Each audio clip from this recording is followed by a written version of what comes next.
This is Guardian Radio, your station for up-to-the-minute news, intelligent, interactive, and engaging conversation. 96.9 FM. The views and opinions of the hosts and guests are their own and do not necessarily reflect the position of the management and staff of Guardian Network.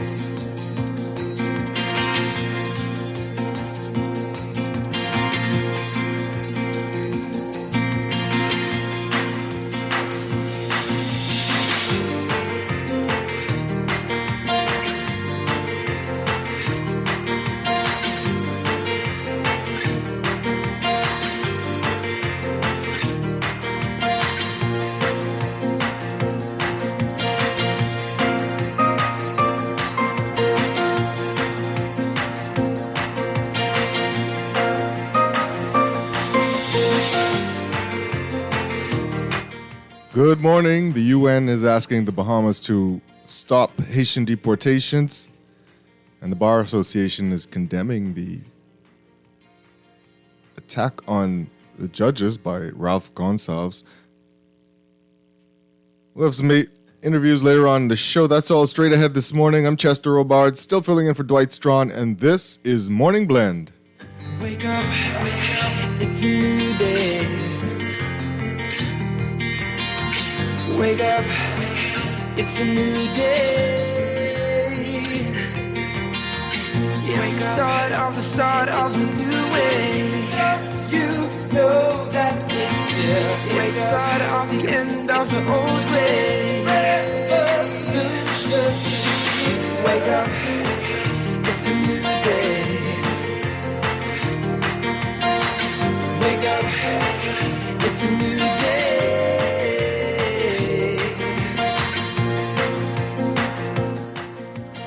Good morning again, Bahamas. It is Monday, May 1st, 2023. And this is Morning Blend on Guardian Radio 96.9. Again, I'm Chester Robards, filling in for Dwight Strachan. In a moment, nobody will be joining me. It'll be you. It'll be you and me this morning. And also this morning, we have some guests, some features to talk about. But first, it's time for the overnight, the latest breaking news from while you were sleeping and the top national and international headlines this morning.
And in the overnight, the United Nations Committee on the Elimination of Racial Discrimination is calling on countries in the Americas, including the Bahamas, to suspend deportations to Haiti as officials sound the alarm over a surge of kidnappings and gang violence in the poorest country in the Western Hemisphere. On Friday, the committee called on countries in the Americas to facilitate, and this is a quote, the granting of protection measures, regularization, and legal stay to persons of Haitian origin on the move.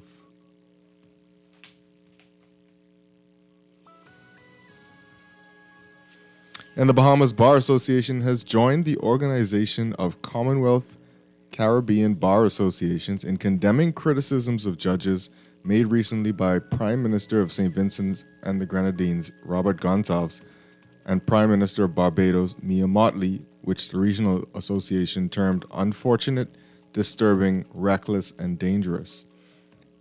They say, quote, Prime Ministers Mottley and Gonsalves are well-known, popular, and influential Commonwealth Caribbean leaders. The Prime Ministers have immense power and influence, and with such attributions come awesome responsibility, including a duty to display leadership that is considered measured and objective.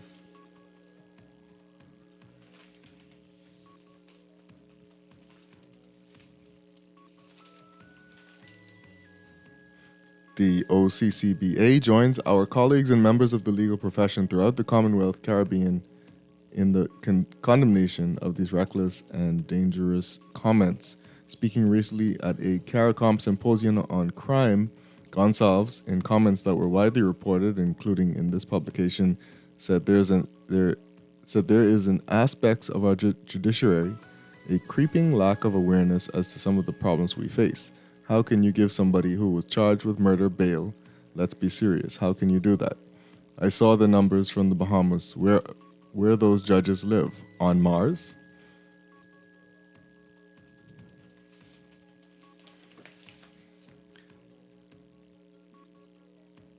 And students need literacy, numeracy intervention, officials reveal in an assessment of the learning loss suffered by students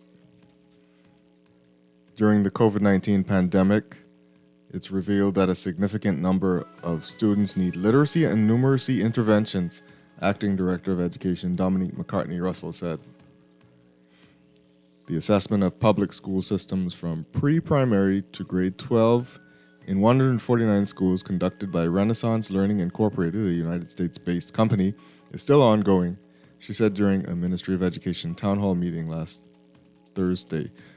She said, quote, to date, 9,000 students have been assessed using the Renaissance Early Literacy Test, and 26,000 have taken the reading assessment and the math assessment.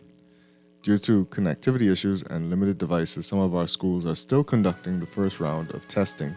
The results reveal that a significant number of our students need literacy and numeracy interventions.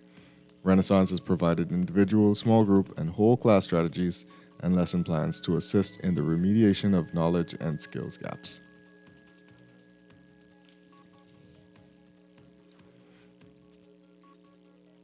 And the Governor General, Sir Cornelius A. Smith, and his wife, Clara Lady Smith, as well as Prime Minister Philip Davis and his wife, Anne Marie Davis, are in London for the coronation of King Charles III. It was announced on the weekend. Opposition leader Michael Pintard accepted an invitation from the Prime Minister and is also in London for the event scheduled for May 6th, the office of the Prime Minister said. Leaders from around the world will attend the coronation.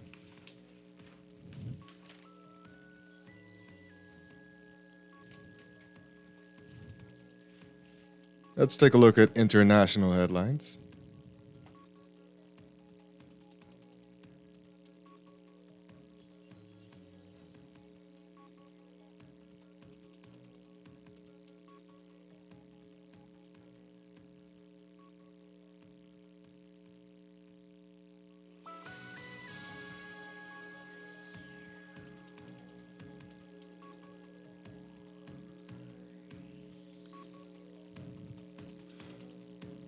Russia launched its second large salvo of missiles at Ukraine in recent days, early Monday, damaging buildings and wounding at least 34 people in the eastern city of Pavlohrad, but failing to hit Kyiv, officials said. Air raid sirens began blaring across the capital at about 3:45 a.m., followed by the sounds of explosions as missiles were intercepted by Ukrainian defense systems.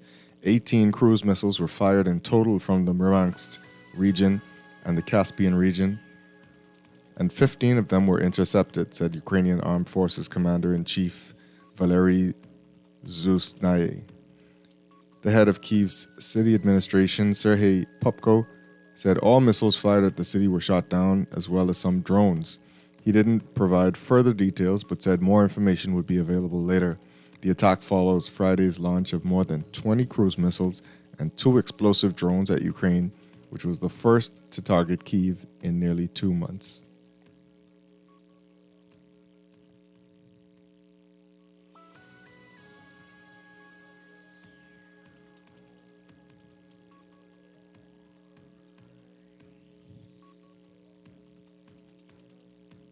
And regulators have seized troubled First Republic Bank early Monday and sold all of its deposits and most of its assets to JP Morgan Chase in a bid to head off further banking turmoil in the U.S.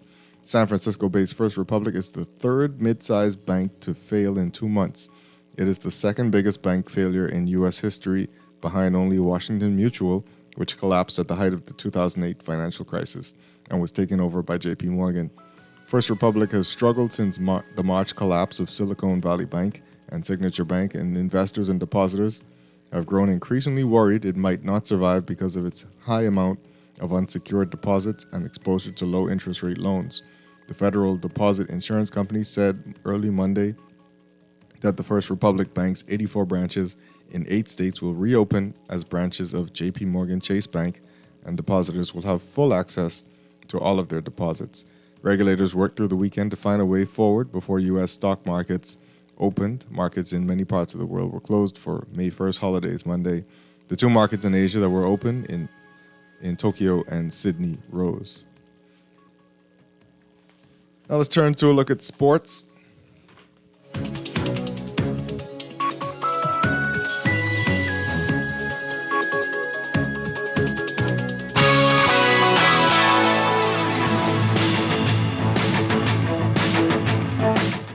A trio of schools represented the Bahamas at this year's Penn Relays Carnival, the oldest and largest track and field competition in the United States, hosted annually since April 21st, 1895 by the University of Pennsylvania at Franklin Field in Philadelphia, Pennsylvania. The 127th running of the 4-day Penn Relays wrapped up on Saturday. The St. Augustine's College Big Red Machine was the school to advance to the Championship of America final, and they did so in the high school girls 4x100 meters relay.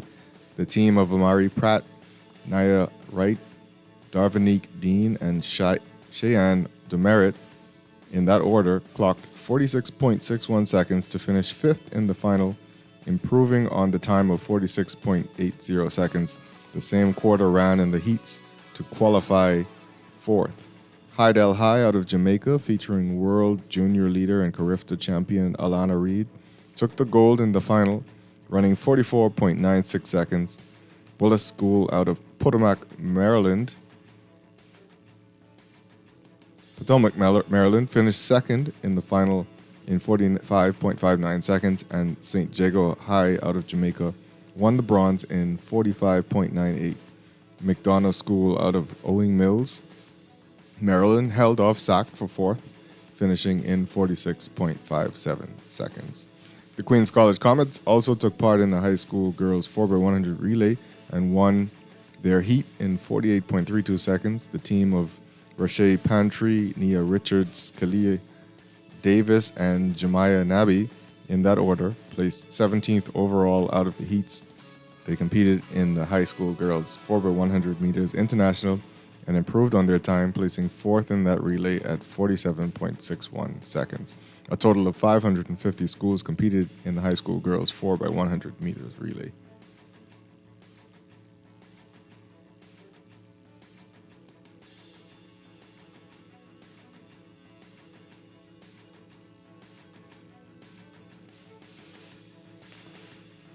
And Bahamians compete at the Drake Relays.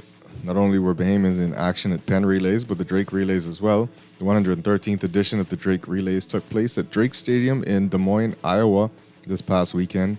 Devine Charlton was in action in the Invitational Women's 100-meter hurdle. She clocked 12.71 seconds to finish 5th. There was an American sweep in that event as Tia Jones won in 12.44 seconds. Tania Marshall was second at 12.61 seconds, and former world champion Nia Ali finished third in 12.67 seconds. World record holder Toby Amusan of Nigeria.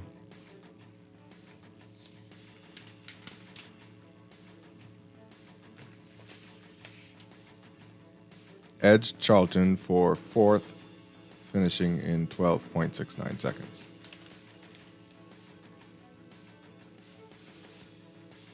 And at 16, Dakari Turnquest continues to make inroads in the game of pool, never achieved before in the Bahamas or among Bahamians. The young pool shark from Deadman's Key, Long Island, won the 9-ball singles at the 2023 West Coast Challenge Florida Pool Tournament in Orlando, Florida over the weekend and was third in 8-ball singles, solidifying himself as a threat to top pool shooters locally and from around the region, indeed from around the world. Turnquest becomes the latest Bahamian to win the 9-ball singles at the West Coast Challenge Florida Pool Tournament, and at just 16 is the youngest person to ever do so. The tournament sanctioned by the Valley National 8-Ball Association, and Turnquest has qualified for the VNEA Junior World Championships and the VNEA Senior World Championships both later this summer.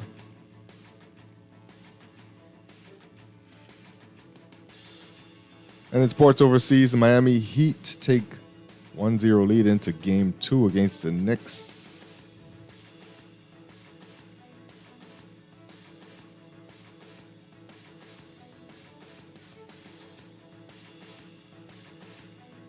Their top performers in that, Jalen Brunson, averaging 24.2 points, 5.2 assists, and 2 steals for the Knicks. Emmanuel Quickley is averaging 16.9 points and 3.1 assists over the past 10 games for New York. Bam Adebayo is scoring 20.4 points per game and averaging 9.2 rebounds for the Heat. Gabe Vincent averaging 2.6, made 3-pointers over the last 10 games for Miami.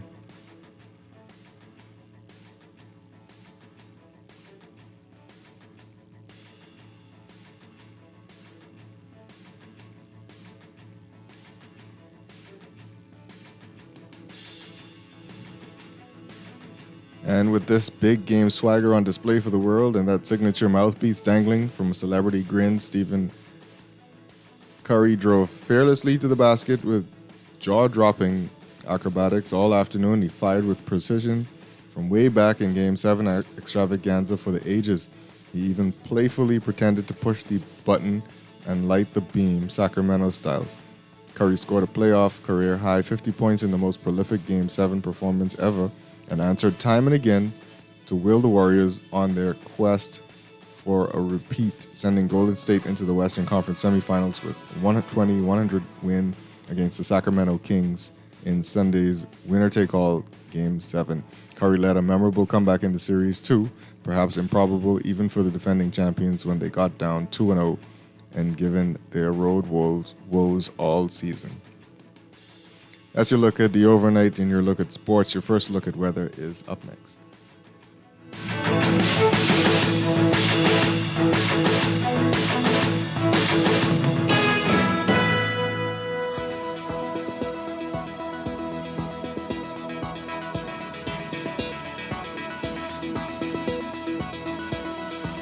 Now it's time for your first look at weather, brought to you by Scotia Digital Saturdays.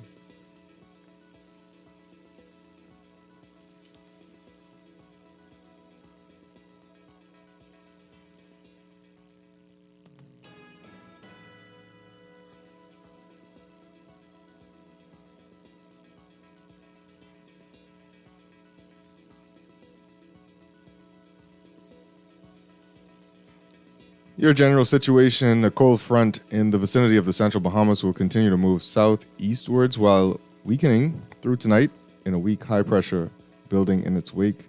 Boaters and residents should remain vigilant for possible waterspout or funnel cloud activity. For the northwest Bahamas, weather partly to mostly sunny and warm today, mostly fair and mild tonight. Winds northeast northwesterly at 10 to 15 knots, falling light and variable at times over open waters. Seas 2 to 4 feet over the ocean. For the central and southeast Bahamas, variable cloudiness and warm with a few scattered showers and the chance of isolated thunderstorms, mainly in the vicinity of the frontal boundary through tonight. Small craft should be alert for gusty winds and higher seas in or near heavy showers or thunderstorms. Winds west to northwest at 10 knots or less, falling light and variable at times over open waters. Seas 3 feet or less over the ocean. Your daytime high temperature today, 86 degrees Fahrenheit, 30 degrees Celsius. Your overnight low temperature, 75 degrees Fahrenheit, 24 degrees Celsius. That's your first look at weather. We'll have your extended outlook and a look at the tropics coming up in just a bit. When we come back, we're discussing some of the day's top stories. That's when Morning Blend continues here on Guardian Radio 96.9, home of fresh news and smart talk all day.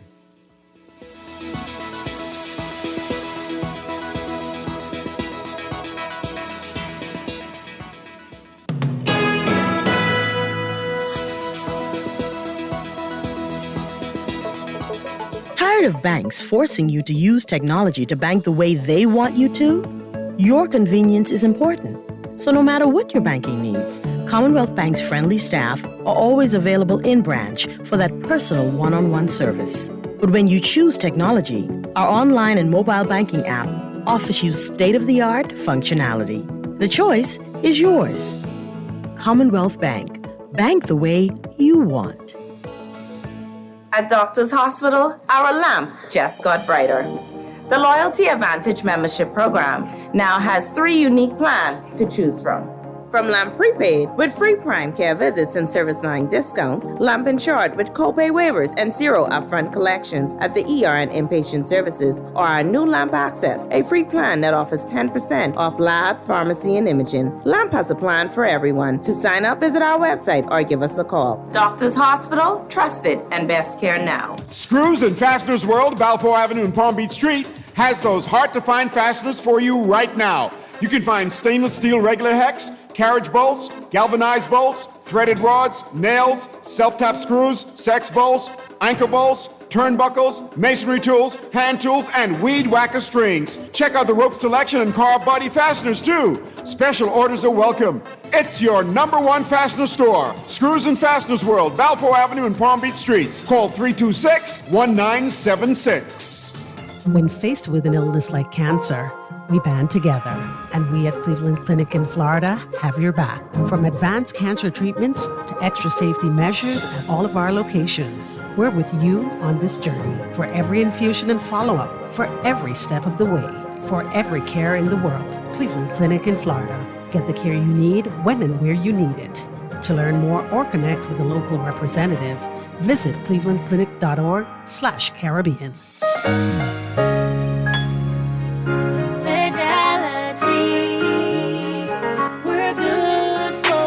My business couldn't survive without my credit card machine from Fidelity. It's fast, convenient, and my clients love it. My sales increased, and I can track my earnings. Get your credit card machine from Fidelity today. Call 356-7764. Fidelity, we're good for you. This is Guardian Radio 96.9 FM. Fresh news, smart talk. All day. Wake up, it's a new day. Wake up, it's a new day. Good morning again, Bahamas. It is Monday, May 1st, 2023, and this is Guardian Morning Blend on Guardian Radio 96.9. Again, Chester Robard still filling in for Dwight Strachan another day. I've got one more day, and then you can have Dwight back.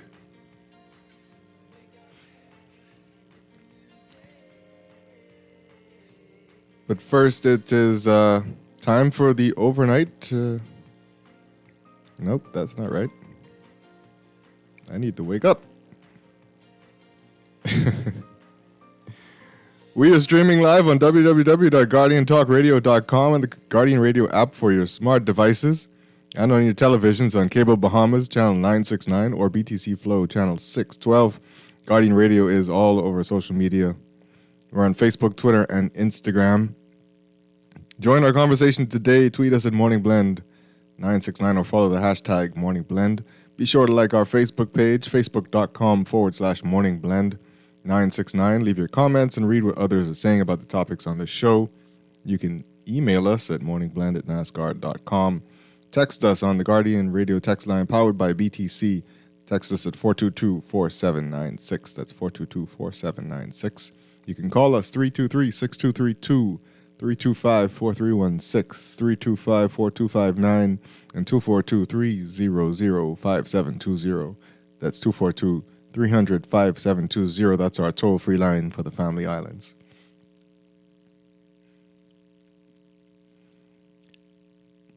Let's talk about what's in the news.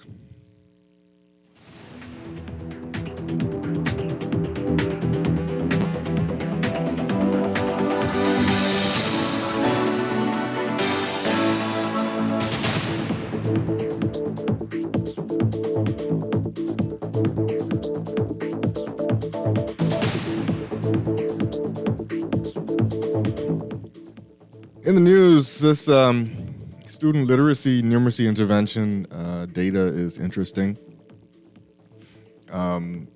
Before we get into that, I just want to thank, and I guess I have to talk about the Bar Association condemning the Prime Minister's attack on judges, because I have a great text message coming in from someone who also doesn't want Dwight to come back. I appreciate you. But I got to thank Stephen for holding things down last Friday. How did he do? I hope you guys enjoyed him. That was your surprise host. So, since we have started this conversation about the Bar Association, the Bahamas Bar Association has joined the Organization of Commonwealth Caribbean Bar Associations in condemning the criticisms of judges that were recently made by Prime Minister of St. Vincent and the Grenadines, Ralph Gonsalves, and Prime Minister of Barbados, Mia Mottley. And they termed those criticisms unfortunate, disturbing, reckless, and dangerous. So that's interesting. We had a text message coming in saying, so just to fill you in, catch you up on what happened here. If you remember a few weeks ago, Gonsalves asked if our judges were living on Mars because we keep giving bail to people who are accused of murder, and they keep getting murdered while out on bail. Mia Mottley said in her time as a lawyer, people accused of murder did not get bail. And basically everyone's asking, what are these judges doing? When in fact it could also be that laws need to be adjusted by lawmakers in countries. But I guess part of the conversation is when the judiciary seems to not be doing what we hope it could do or should do, who says that? Who criticizes them? Who questions them? Because talking about the judiciary is a slippery slope almost everywhere you go. So this person says, so the Bar Association has now joined their comrades in the judges and politicians who live on Mars. These people have no clue of what is going on or is in touch with the people of this country. And that is also the person who says Dwight could stay on vacation. Ah, Lord. I want him back. I'm sorry. This person says, the Bar Association of the Bahamas won't get a hashtag Team Bahamas from me. Their pushback towards PM Gonsalves is typical of them, who likely live in ivory towers, gated security, surveillance, and packing licensed handguns. Take the constructive criticism like hot porridge with no sugar and advocate for change. Here you go. Hear ya. This person says, good morning. Not only do you need to wake up, you also need to give us a little more energy in your speech. I'm going to try. I'm going to put it on for you. And this person says, so no holiday for the king's coronation. I don't know. I don't know. Do we get that time off? I'm going to advocate for it on the radio this morning. Please let us get that day off so we can all watch the king's coronation. It's an important part of our history and our future, possibly.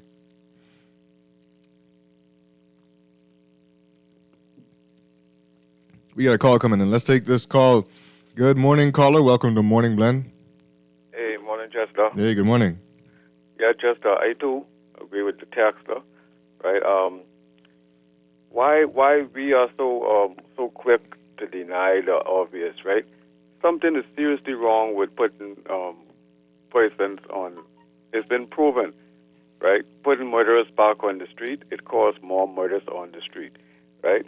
So why we can't just face the truth all right, in this country. Because while it might have been offensive to them, they should supposed to try to figure, if it has any type of bearing, any merit to it, right? But all they do is just condemn. But you could continue damning the truth, that ain't gonna make it a lie, right? And the Bahamas really need the judiciary, really needs to come down there close to the earth, even if they might not be in Mars. But they need to come down close to the earth because earth is where we are. And I think that's all the gentleman was trying to tell them, man. You all come down closer here so that you all could actually see and feel what we are seeing and feeling. Have a nice day.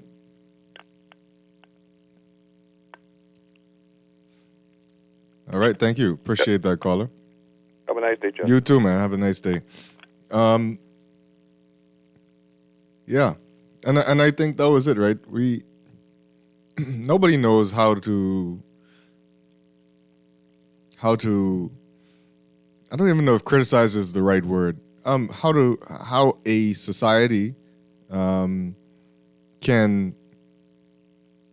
influence the people who uphold the law and who bring judgment on people who break the law. How we could steer that body of people when we don't see something appropriate going on or something we don't like that happens by that body of learned individuals, right? They are also human beings and are not infallible, as we saw in the United States with Justice Clarence Thomas, who is all over the news if you don't know. So I, for one, do not have a problem with the criticism that came from the Prime Minister of St. Vincent and the Grenadines. He's just asking a question, right? And I guess it could have been put a different way. Is that what the problem is? Maybe the fact that he asked if they live in Mars. But again, how do you what sentiments do you turn toward, the judiciary when you are not happy with the way things are working? We got another call coming in. Let's take this call. Good morning, caller. Welcome to Morning Blend. Morning. How you doing, man? Good. How are you? My sentiments exactly with the first caller, but two observations, right?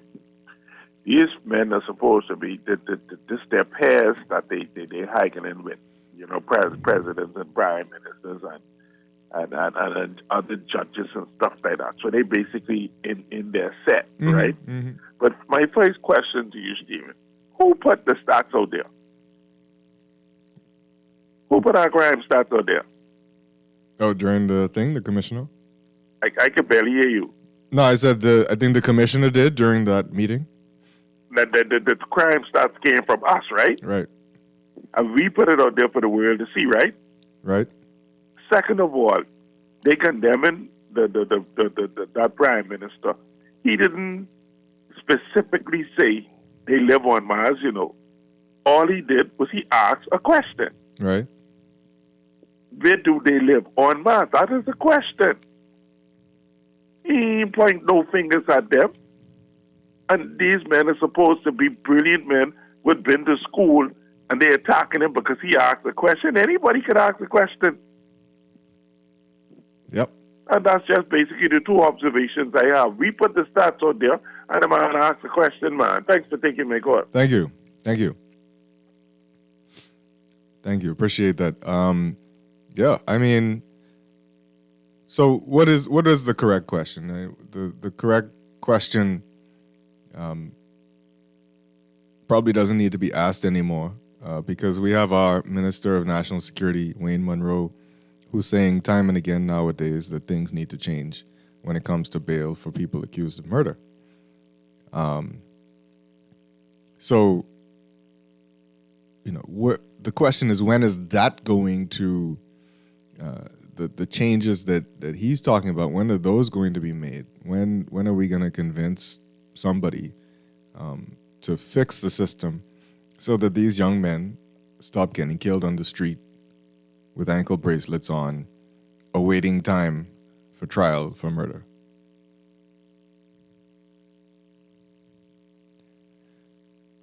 So, let me read some more of your text messages because they're coming in fast and furious. This person says, no holiday for the king's coronation. No, it's on Saturday, but other Commonwealth countries get the following Monday off. So what about us? That's what I'm saying. Are we getting a day off to, completely take in this whole coronation business, to sap it up and lap it up?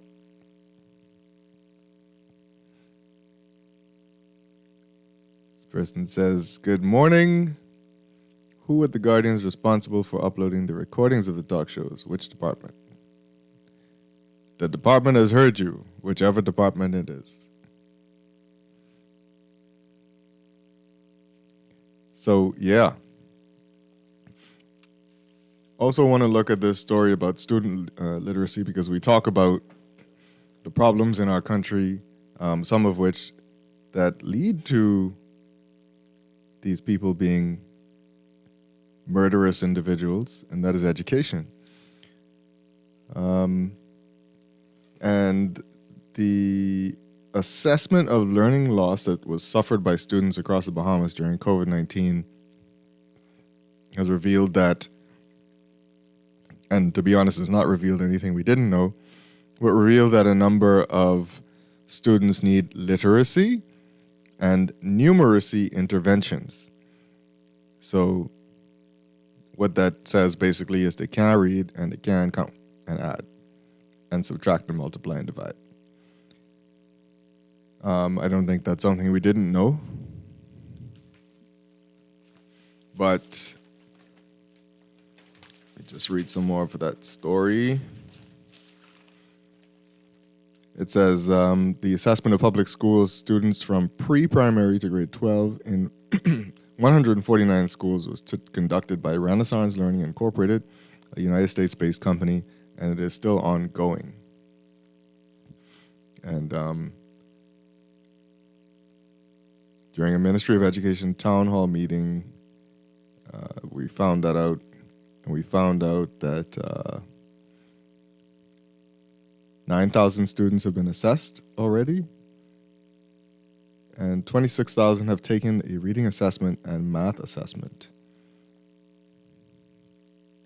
So schools in the Bahamas adopted virtual learning after the Bahamas was hit with the COVID-19 pandemic in March 2020. McCartney Russell said that an average district attendance of students on New Providence at that time was a mere 54%. Many of the students, she said, could not or did not access the virtual platform for a variety of reasons. When face-to-face classes resumed, it was clear that there were gaps in what students should know and what they knew. Teachers and school leaders observed knowledge gaps, skills gaps, motivation gaps, and environmental gaps, and call for intervention. Acting Director McCartney Russell noted. So there was a big problem during COVID-19. We know how badly we need education intervention before COVID-19. And now there is a generation of students who are really behind the eight ball. And it is disturbing. Our education system already needs to be overhauled and revamped, and there's a lot of calls for it. Somebody had the conversation with me recently about what we're doing in education. So the question is, when are we going to get it together? All right, read some more of your text messages. This person says, the problem is the legislative arm of the Bahamas government. It is only reactive and regressive toward locals when it comes to laws and policy, and very deceptively proactive for foreign interests. Judges deserve scrutiny as well because they also live here and don't agitate for change. It's indeed as if they all from Mars when it comes to us. So, everybody has the same sentiment, except the bar associations and others, which is interesting because, we all know where judges come from. They used to be lawyers. They used to be heads of bar associations. They used to be members of bar associations. So they all have aspirations, I'm sure, one day to be made judges. Most of them, a lot of them. So, along with the criticisms, maybe should come suggestions. If our concerns are that people are getting mowed down on the streets while they are out on bail, then if you don't like Ralph Gonsalves' tone, that's fine. And you've made it known that you didn't like it. Now help us with the other part.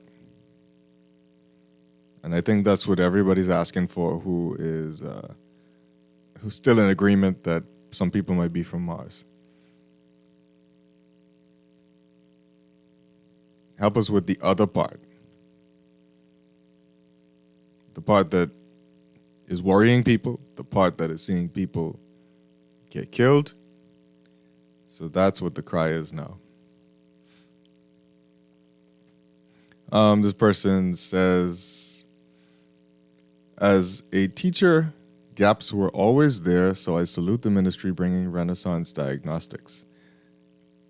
You are so correct about the source and assertions of judges, lawyers.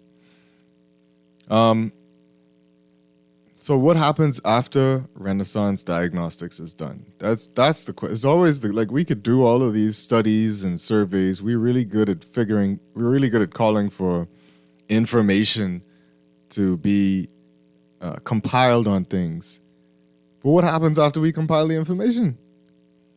You know how many things that have been compiled we have sitting on dusty shelves in this country? It feels like every time someone says we're going to get a report on that, we either get the report and then nothing changes, or we never hear about the report after they say they're going to get the report.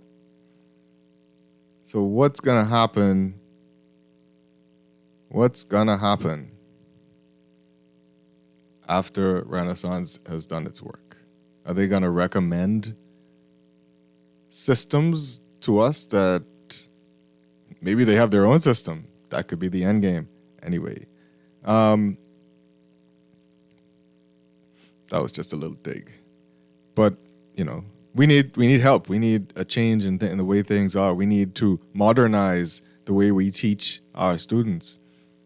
There are many examples across the world of systems that work, systems that don't have students on archaic tracks trying to take in and learn things in the way that is this group learning concept, when some students don't learn the same way as other students, and some students developmentally may be behind, but we don't catch it or even want to consider it. We got to change the way we approach our education.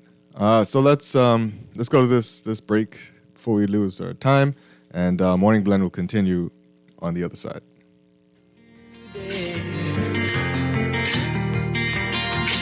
Wake up, it's a new day. It's the start of a new way. You know that it's the start of the end of the old way. Wake up. This is Guardian Radio, 96.9 FM, Nassau, Bahamas. This is AP News. I'm Rita Foley. You don't have to worry about your money if it's in the troubled First Republic Bank. That's what the Federal Deposit Insurance Corporation says. It is announcing this morning that regulators have seized the bank and sold its deposits and most of its assets to J.P. Morgan Chase Bank. And First Republic branches will reopen as J.P. Morgan Chase banks. The AP's Jennifer King. California-based First Republic Bank had a franchise that was the envy of the industry at one point.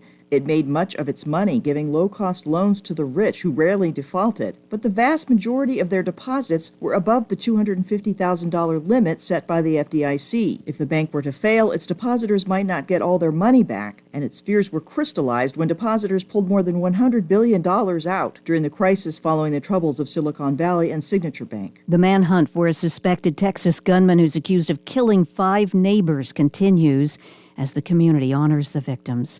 The AP's Donna Warder. A vigil was held Sunday in Cleveland, Texas, for 5 people who were shot and killed after a neighbor was asked to keep the noise down. The pain could be felt at Sunday's vigil to mourn the deaths of Wilson Garcia's wife, 9-year-old son, and 3 neighbors, ages 31, 21, and 18. TV station KTRK covered the gathering. Wilson Garcia says the attack began after he asked a neighbor who was shooting his gun to quiet down. Overseas, the UN says Sudan's warring generals have agreed to send representatives for a round of negotiations. There's been more fighting despite a fragile ceasefire. Russia's fired off more missiles at Ukraine this morning, damaging buildings and wounding dozens of people. This was in the city of Pavlograd. Pope Francis is pleading for an end to the war in Ukraine. This is AP News. There's word from Turkey about the leader of the Islamic State group. Turkey's President Recep Tayyip Erdogan says forces have killed the leader of the Islamic State group during an operation in Syria. Erdogan told TRT Turk television late Sunday that the IS leader, codenamed Abu Hussein al-Qureshi, had been killed in a strike the previous day after a lengthy pursuit by the nation's intelligence agency. He didn't provide further details or say where the operation had occurred. Al-Qureshi was named leader of the militant group after its previous chief was killed in October. At the time, IS was losing territory it had once held in Iraq and Syria. The militant group has been trying to rise again, with sleeper cells carrying out deadly attacks in both countries. I'm Charles de Ledesma. Here at home, gas is $3.61 a gallon. That's 5 cents less than a week ago. I'm Rita Foley, AP News.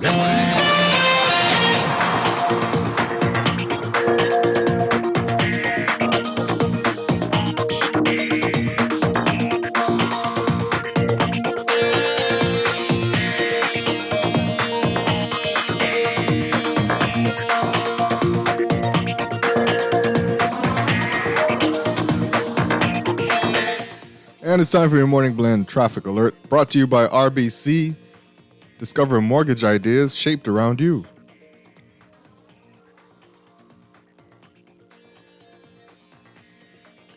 And all of your hot spots are just where you expect. Traffic on Gladstone Road, not looking too bad at the moment. Traffic backed up about halfway down to Fire Trail Road. On Sir Milo Butler Highway, though, things are looking pretty bad. Traffic backed up past the roundabout there. And traffic on Fire Trail Road eastbound, it is starting to get long. The line's there. Elsewhere, everything else is looking pretty good. Traffic is building at Carmichael Road intersection to Blue Hill Road.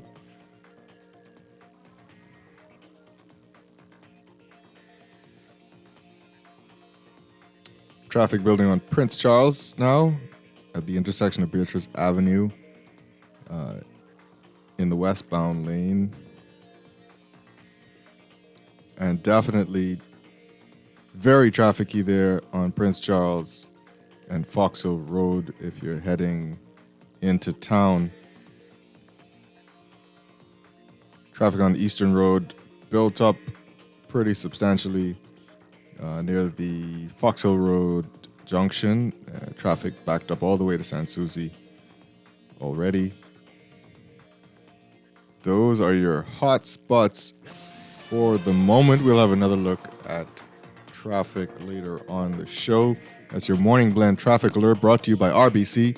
Visit rbc.com/Caribbean/home story to start your mortgage story today.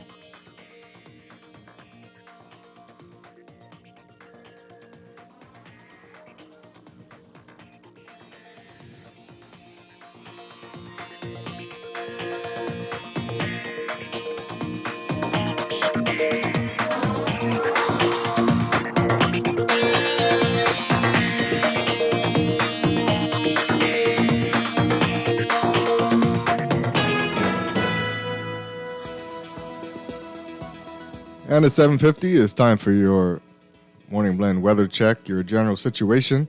A cold front in the vicinity of the central Bahamas will continue to move southeastwards while weakening through tonight with a weak high pressure building in its wake. Boaters and residents should remain vigilant for possible waterspout or funnel cloud activity. For the northwest Bahamas, weather partly to mostly sunny and warm today, mostly fair and mild tonight. Winds northwesterly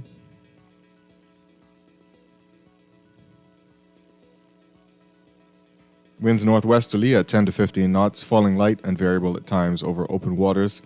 Seas 2 to 4 feet over the ocean. For the central and southeast Bahamas, weather variably cloudy and warm, with a few scattered showers and the chance of isolated thunderstorms, mainly in the vicinity of the frontal boundary through tonight. Small craft should be alert for gusty winds and higher seas in or near heavy showers or thunderstorms. Winds west to northwest at 10 knots or less, falling light and variable at times over open waters. Seas 3 feet or less over the ocean. Your daytime high temperature today, 86 degrees Fahrenheit, 30 degrees Celsius. Your overnight low temperature, 75 degrees Fahrenheit, or 24 degrees Celsius. In your extended forecast for the next 2 days, a weak pressure pattern will persist across the area through midweek in the wake of the previously mentioned frontal system. And we'll have your outlook for Tuesday and Wednesday in the 8 o'clock hour.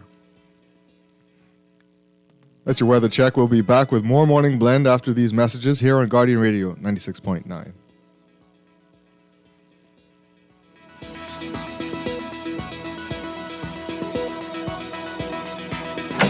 Everybody's idea of home is different, so every mortgage should be unique, shaped around you, flexible to move and change as you do. RBC will come to you to get you started and stay by your side to help guide you every step of the way. Visit rbc.com/Caribbean/home story and start your story today. Follow us on Instagram and Facebook at RBC Caribbean.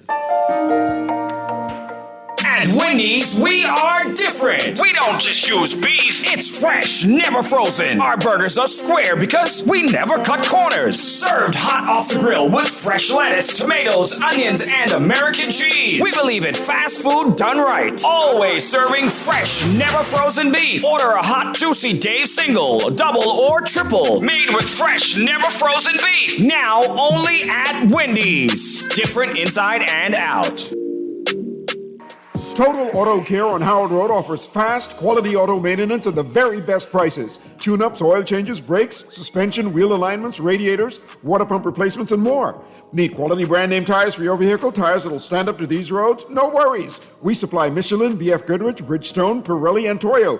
We'll import them fast and install them for you at no extra cost. So when your car needs maintenance or quality tires, we're on Howard Road, just before Burger King. Come see us. Total Auto Care. Call us at 341-6599 or 341-2350. Wherever you're headed, the Custom Computers Know-How team is standing by to help guide you in the East and the West. We now have 2 convenient locations on Patton Street in Palmdale and our newest store in the Caves Village Shopping Plaza through the Blake Road entrance. Discover the latest products by top international brands and the knowledge you need to unleash tomorrow's technology today. Drop by Custom Computers out east or out west. We're open Saturdays from 10 till 4. Ready to step into the future? From your front door to the backyard and everywhere in between. See and speak to whoever's there with Ring Video doorbells and security cameras now available at Alive. Protect what matters most, all from one easy app. Available in your Google or Apple Play Store. Visit bealive.com/ring to learn more. We are alive.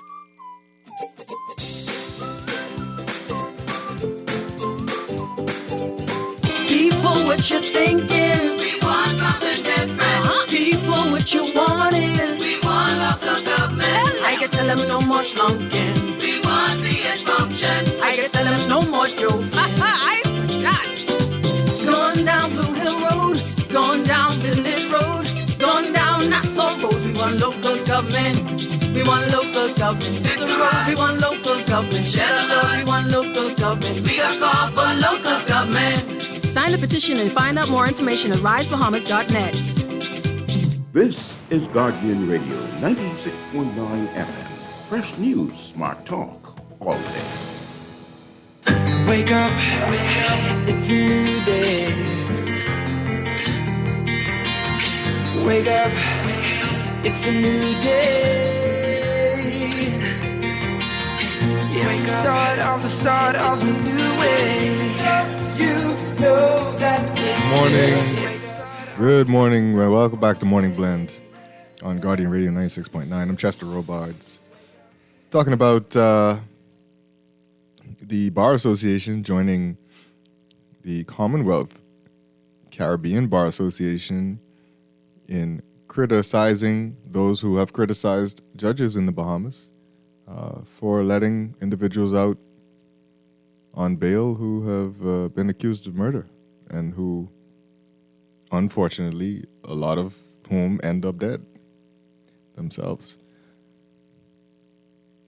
And also, I'm talking about education. How are we going to fix our education model? How are we going to upgrade our education model? How are we going to fix education that's not educating some of our young people? How are we going to fix the gaps that were lost during COVID-19? Those are important things because, you know what, they all kind of lead towards some of the other problems we have in this country. Before we got to go to the 8 o'clock news, let me read some more of your text messages. This person says, good morning, Chester. As mentioned, the learning gaps were there before the pandemic. Renaissance did not need to be brought in to confirm that everyone is looking at the curriculum as the problem. Yes, changes need to be made to the curriculum, but what are we doing to address the attitudes and problems that our children come to school with daily? Problems that honestly cause them to care less about school and the objectives of education. That too. I mean, we need social intervention. We need more social intervention campaigns. We need to fix the attitudes of those children's parents. We need to fix their way of life. And that can only come with opening more opportunities. Let's face it. I mean, some people are hopelessly lost in their own lives. And they make their children's lives equally depressed. So, you know, we need to give hope to the children who come from those situations and who are facing an uncertain future, and explain to them that this education that we're giving you is the key to not be where you are and where you grew up. Every day, like, school should be the safe place. You know, school should be a little garden of Eden where these kids come to feel comfortable and understand that this is where they grow and this is where they plot and plan their own future, and one that doesn't have to look like their present situation. This person says the Ministry of Education indicated that every child's remediation problem would be targeted specifically and fixed after this Renaissance testing. And we need to know which areas specifically were lost during the pandemic. We need to get info, that not glittering generalities. I agree. No more generalities. This person says, you are doing an excellent job. Be yourself. It's more than personality. It's about getting the job done. Morning Blend, staying relevant. Those who say curriculum do they imply watering down the curriculum? I'm not sure they implied that, and thank you for that. This person says time deficit was an issue, so let's do more evening and weekend classes. Have to pay the teachers. Yes, we definitely have to improve our pay for teachers. Let's go to the news, and Morning Blend will continue on the other side.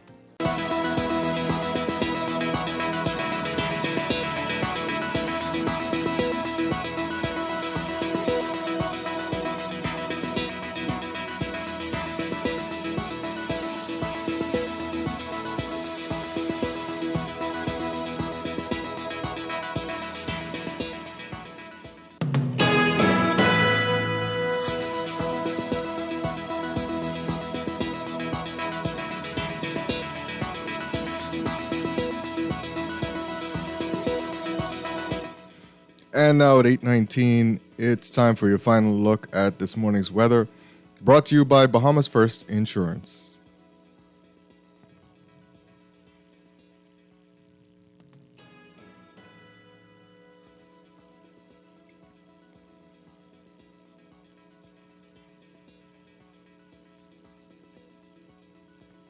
Your general situation, a cold front in the vicinity of the central Bahamas will continue to move southeastwards while weakening through tonight with a weak high pressure building in its wake.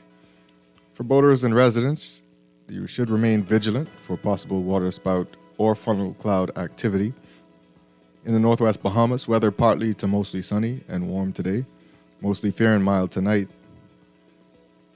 Winds northwesterly at 10 to 15 knots, falling light and variable at times over open waters. Seas 2 to 4 feet over the ocean. For the central and southeast Bahamas, weather variably cloudy and warm with a few scattered showers and the chance of isolated thunderstorms, mainly in the vicinity of the frontal boundary through tonight. Small craft should be alert for gusty winds and higher seas, in or near heavy showers or thunderstorms. Winds west to northwest at 10 knots or less, falling light and variable at times over open waters. Seas 3 feet or less over the ocean. Your daytime high temperature, 86 degrees Fahrenheit, 30 degrees Celsius. Your overnight low temperature, 75 degrees Fahrenheit, or 24 degrees Celsius. In your extended forecast, a weak pressure pattern will persist across the area through midweek in the wake of the previously mentioned frontal system. Your outlook for tomorrow, weather partly to mostly sunny and warm with the chance of a few isolated showers, mainly across the southeast Bahamas. Winds light and variable, seas less than 3 feet. Your forecast for Wednesday, weather partly sunny and warm with the chance of a few isolated showers. Winds westerly at 10 to 15 knots in the northwest Bahamas and light and variable in the central and southeast Bahamas. Seas 2 to 4 feet in the northwest Bahamas and less than 3 feet in the central and southeast Bahamas. That's your weather check brought to you by Bahamas First Insurance. Visit firstonlineinsurance.com and select a Bahamas First agent to purchase, pay, or renew your car or home insurance 100% online, or just stop by any Bahamas First agent. Bahamas First, celebrating 40 years as the first Bahamian general insurance company. What's first for you comes first for us.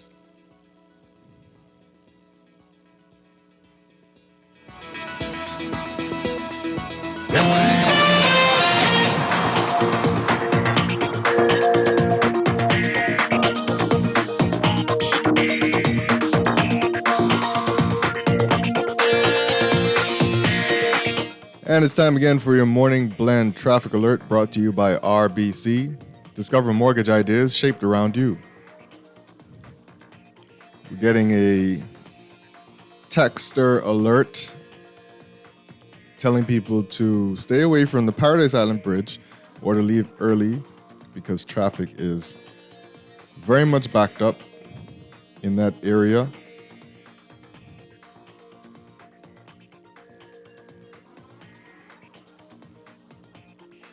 And indeed, as we look at the traffic, seems like the entire bridge is inundated with cars, with traffic backed up.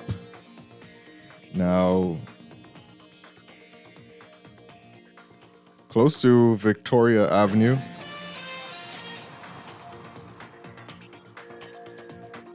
if you are heading over there, you want to get out now. That has traffic backed up on Church Street there and backing up on Shirley Street. It is looking very, very tight on Shirley Street now. Likely because of that bridge traffic.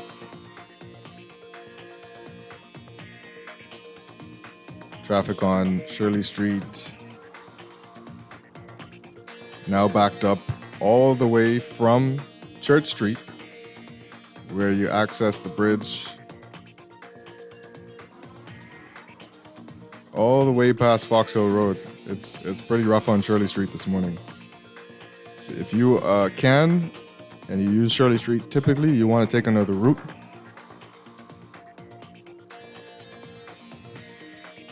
In your hotspot areas, Gladstone Road, traffic backed up.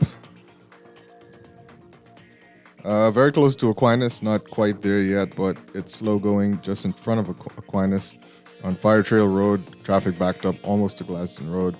As you would imagine, Sir Milo Butler Highway is pretty thick with traffic backed up past the roundabout and halfway to Carmichael Road. The intersection there, Carmichael and Blue Hill Road, not as bad as it could be, like most mornings. Traffic going over the hill at Blue Hill Road to Independence Drive, a little thick down the up the hill and down the hill slightly toward Blue Hill, Carmichael Road. So not as bad as it could be. Prince Charles traffic building. It's still pretty bad there though on Prince Charles and Fox Hill Road. If you are westbound on Prince Charles, traffic is tight way past Elizabeth Estates all the way over to, looks like the Seabreeze Shopping Plaza.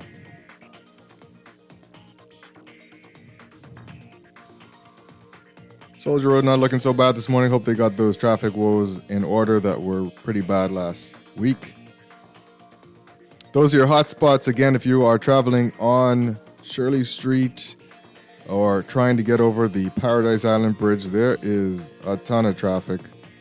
You want to avoid that area if you are not going over the bridge. And if you are going over the bridge, you want to get out now to head that way. Or get out much, much later if you can. That's your Morning Blend Traffic Alert brought to you by RBC. Visit rbc.com/Caribbean/home story to start your mortgage story today.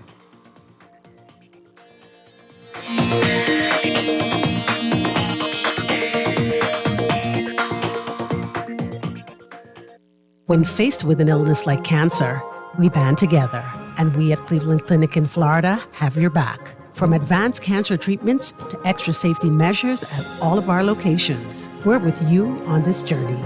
For every infusion and follow-up, for every step of the way, for every care in the world. Cleveland Clinic in Florida. Get the care you need when and where you need it. To learn more or connect with a local representative, visit clevelandclinic.org/Caribbean.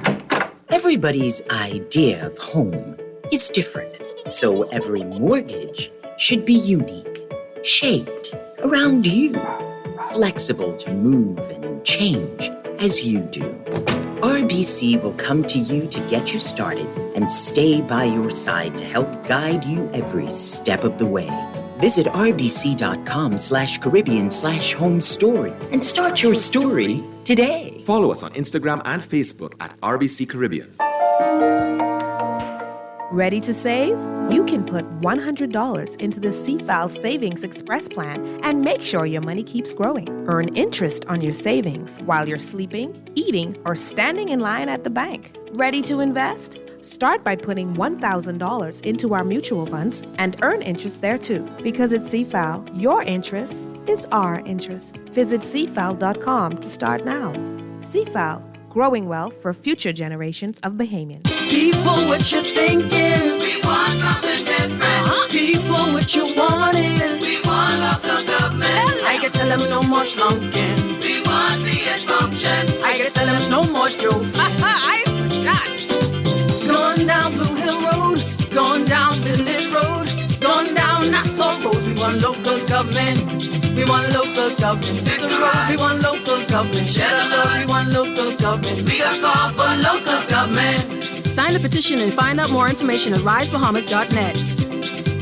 Get ready for the ultimate beach soccer showdown. The Bahamas Football Association presents the 2023 CONCACAF Beach Soccer Championship from May 8th to 14th. Head to the Beach Soccer Stadium beside the Sydney Poitier Bridge and witness the action. Cheer on the Beach Boys as they compete against powerhouses from 11 countries across the region, like Mexico, El Salvador, and the USA. Gather your friends, family, and flags and cheer on our Beach Boys. Admission is absolutely free. For more information, visit bahamasfa.net. Don't miss out on all the action at the 2023 CONCACAF Beach Soccer Championship, May 8th to 14th. See you there. This is Guardian Radio 96.9 FM.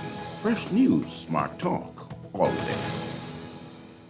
Wake up, it's a new day. Wake up, it's a new day. It's the start of a new way. You know that it's here. It's the start of the end of the old way. Wake up, it's a new day. Wake up, it's a new day.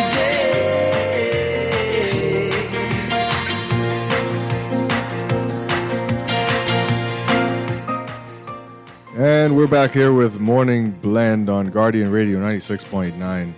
I am Chester Robard, still filling in for Dwight Strachan, who is on vacation. Hope he's enjoying himself. You got one more day, buddy. Just one more day. All right, we supposed to have some guests, so as we wait for them, let me just read some more of your text messages. We were and are still talking about our Bar Association condemning criticisms about our judges that came from Prime Minister Mia Mottley and St. Vincent and the Grenadines Prime Minister Robert Gonsalves. And it was Gonsalves who asked the question if our judges live on Mars, because we keep giving bail to people who've been accused of murder. And as we all know, that unfortunately, when those people get out on bail, they sometimes end up dead.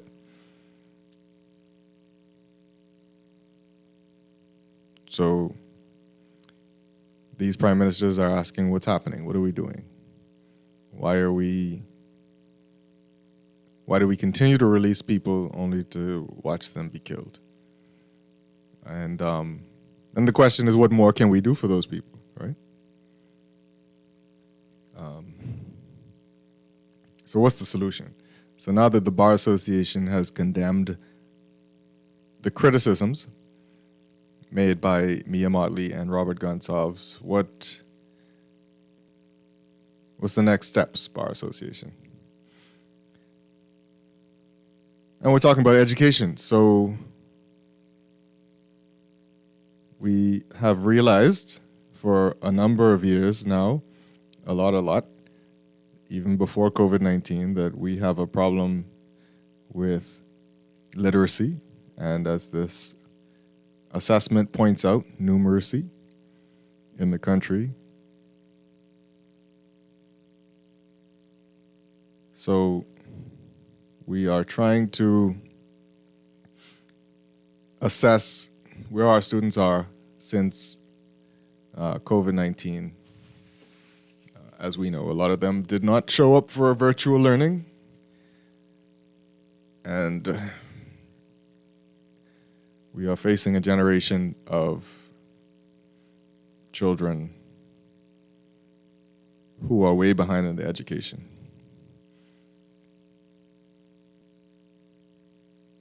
So, let's read some of these text messages. Did I read this? Good morning, Chester. As mentioned, the learning gaps were there before the pandemic. Yes, we read that. I think we read that. Yes, I read that.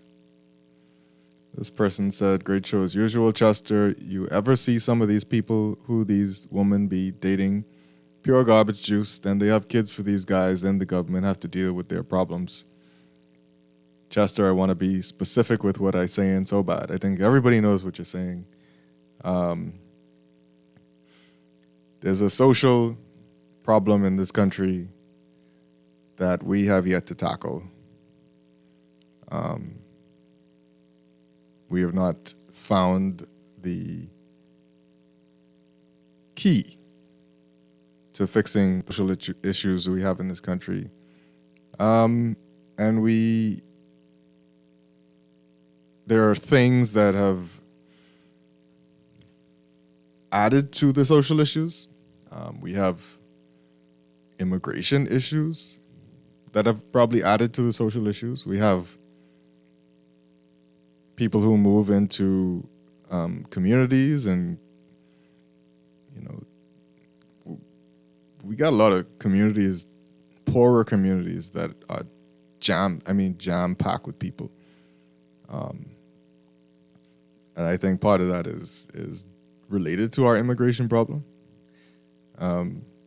because you see shanty towns pop up because they're trying to relieve those areas, are trying to have their stress relieved for the number of people that live in some of those areas, and then they got to move into illegal areas and build up over there, right? We got a lot of problems to fix. But we don't want, as we fix the problems, we don't want to forget that our kids need an education so that their circumstances can change later on in life, and that they don't have to continue where they start. And they can uplift their communities later on, the communities that they come from. They can change the lives of other children who may have been in their situation. We had a lot of students who need help. We talked about this last week.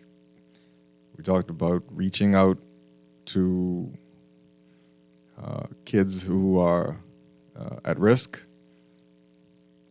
We talked about getting more private sector individuals to go and talk to the kids, have a regular schedule of people going to fill their heads with, the dreams of many of their own selves, how they got where they are, where they came from.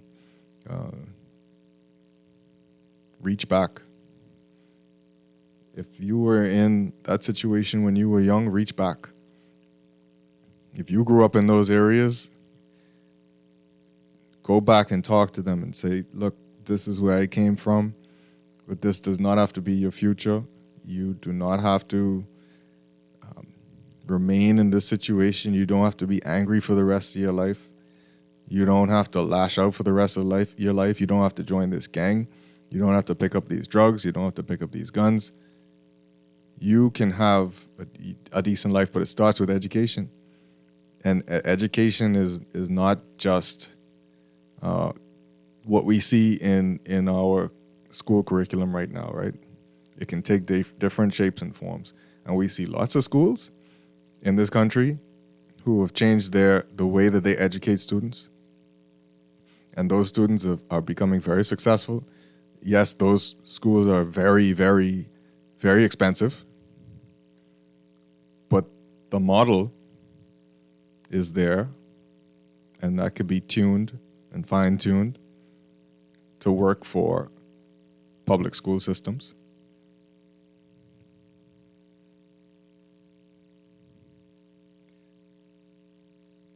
So let us fix this. Let us fix this. We got a call coming in there. Let's take this call. Good morning, caller. Welcome to Morning Blend. Hey, Chester. Good morning. How are you? Good. Good morning. Awesome. Listen, Chester, just 2 points I'd like to raise here this morning. Let me start off with Ministry of Works, or whoever's responsible for maintaining these little separators in the middle of the street, middle of the roadways. I'm looking at specifically a roadway such as Timber Gardens, Main Road, where we have these little islands in the middle of the street.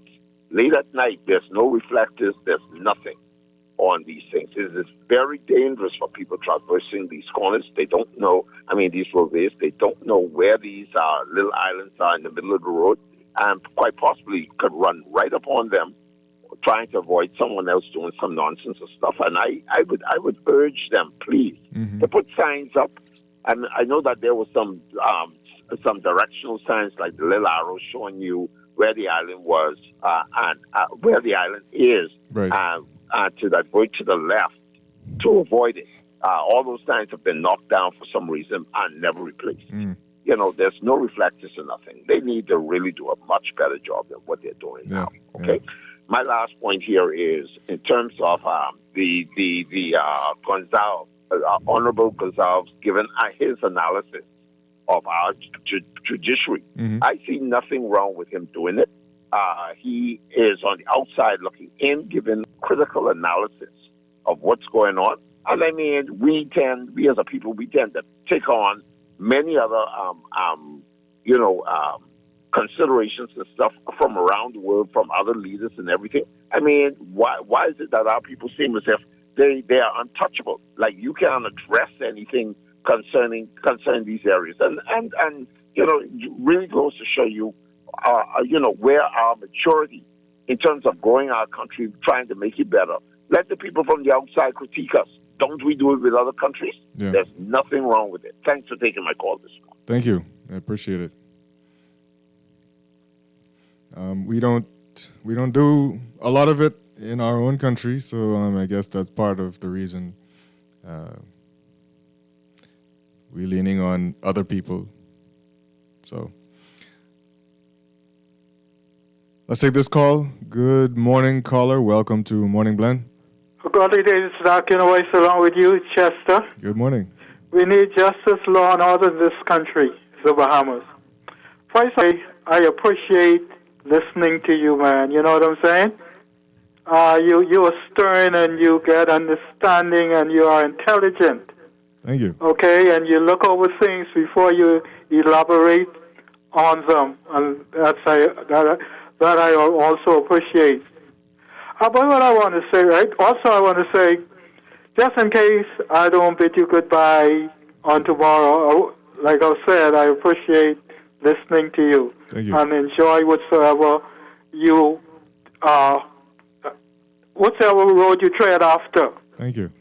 But what I want to say, right? Earlier you said it starts with your education when it comes to the children. Yeah.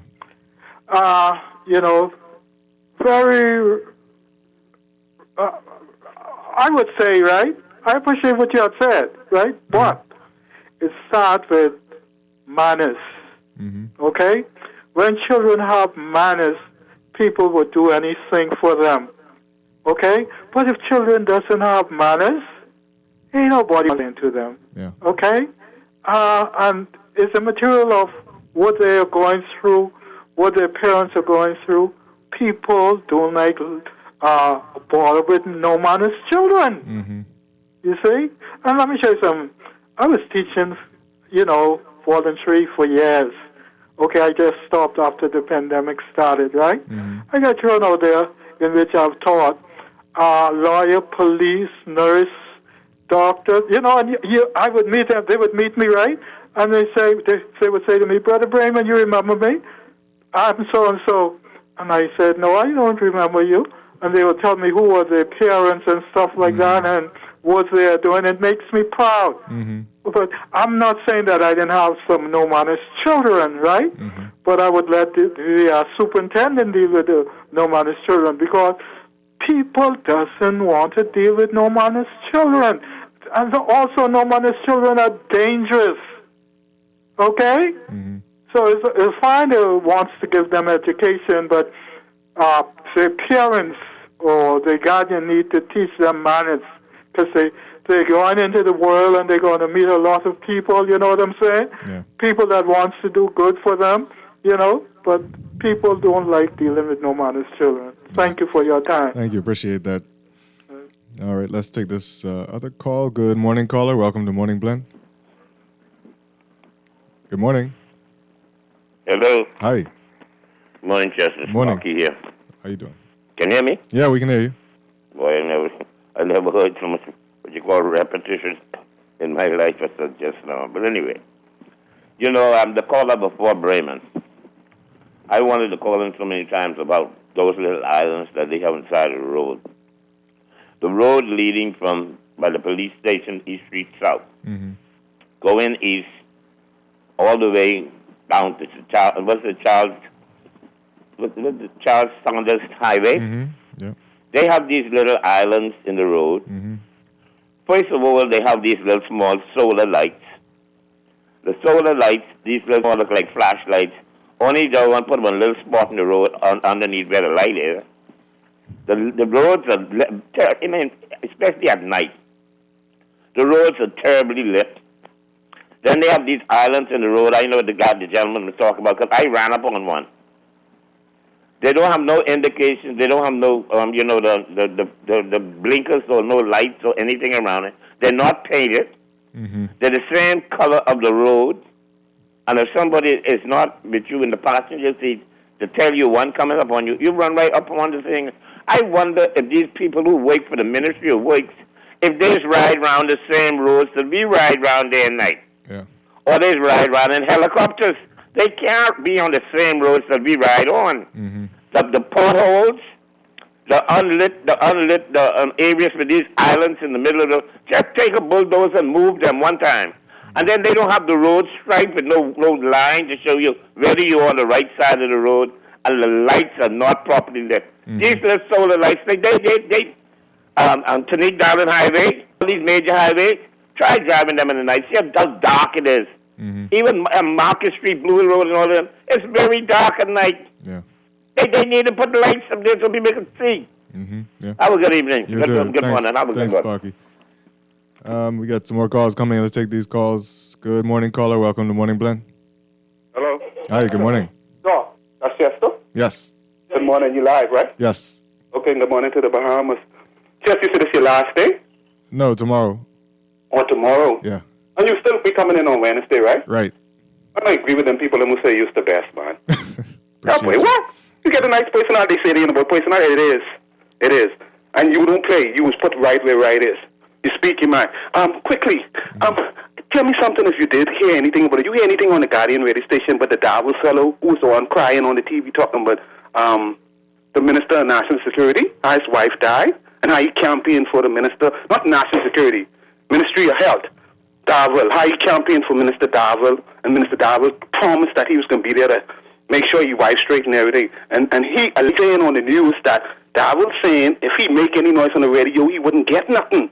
You aware that this government is doing a lot of settlements when it come down to people suing the government. You know, my New Day government we just put there in 2020. When you aware that they ain't getting no court case, they doing a lot of settlements with people like the commissioner, police's deputy, and other friends, family, and lovers. You realize that, right? I mean, that's totally up to the people who are settling. That's totally up to the people who settling with the government, though.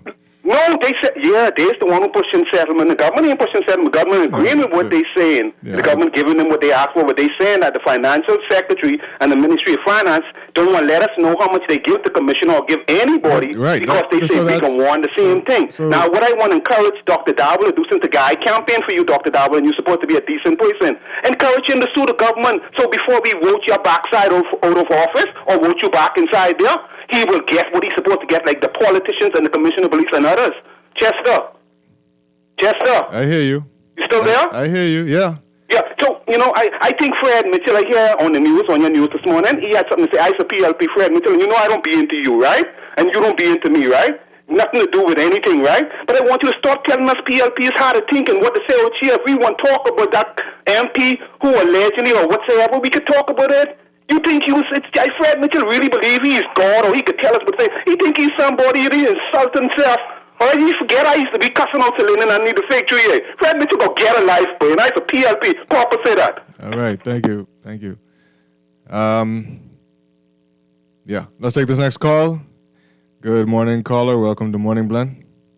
Good morning. Good morning. Yeah. But, hey, I just on top of that, on St. Vincent Road South, St. Vincent Road and Fifth Avenue South. Yeah. It's a big, I don't know where it is, but tell BTC or whoever it is, on whole level, the cover on it, the manhole, big manhole go, maybe 6 foot by 3 foot wide. Yeah. That's been there for years, man. It's breaking the people's car. So people need to go fix that from old wakes, man. The manhole cover is indented? What's wrong with it? Man, it's a big sink inside there. I don't know, like it's sunk or something. Yeah. And I'm in education. Man, we have every time we have assessment. But what comes out of these assessments, man? Right. Just make some money. Yeah. Wow. All right. Appreciate that.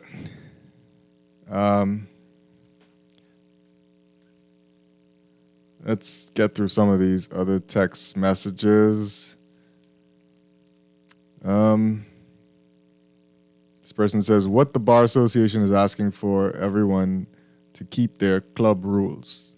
They need to know those days are over. Even watch and see the lawmakers got expelled for standing with the people, but that would stop change. Okay, I think I understand what you're saying. This person says, the Bar Association know they're wrong, but they don't want to admit the truth because they know they have to go before them in court and want their favor. Okay. This person says, I questioned some judges' verdict for 5 years.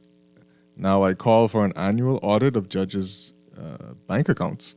Some of the verdicts not in the best interest of the country.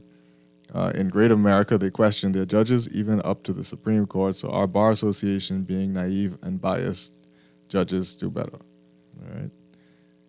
A lot of people have opinions on these things.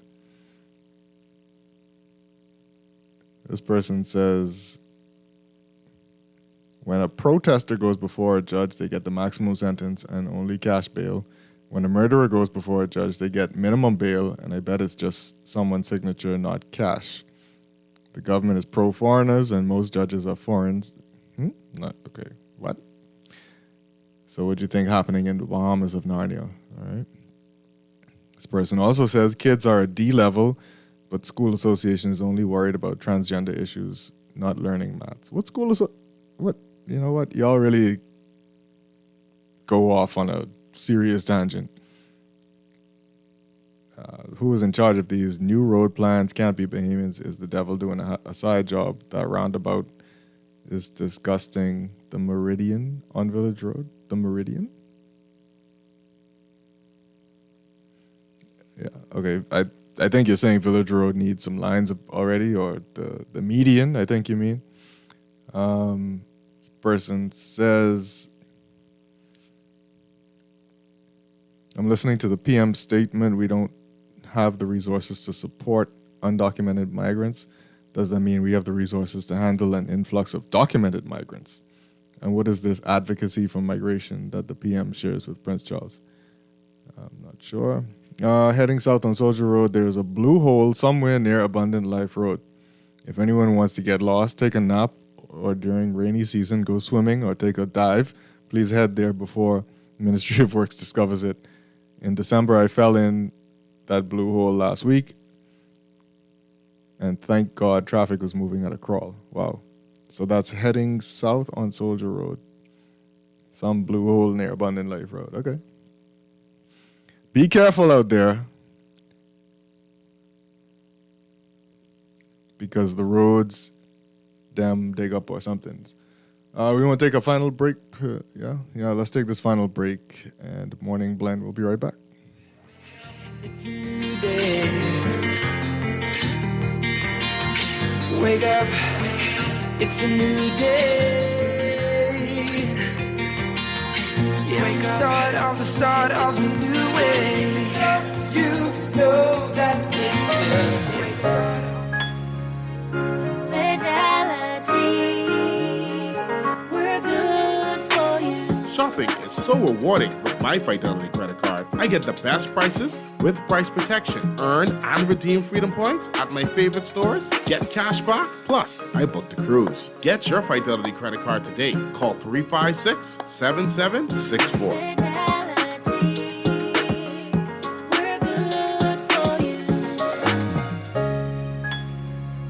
It's been 35 years since Custom Computers was founded, and we'd like to celebrate that milestone by thanking you, our clients and customers. You've inspired 35 years of expert service and support, partnering with the world's leading brands like HP, Apple, and Microsoft. We take pride in setting the bar for what you expect and deserve from a homegrown Bahamian business. We're here to serve you when you need us, so call 396-1101. Custom Computers, raising the standard since 1987.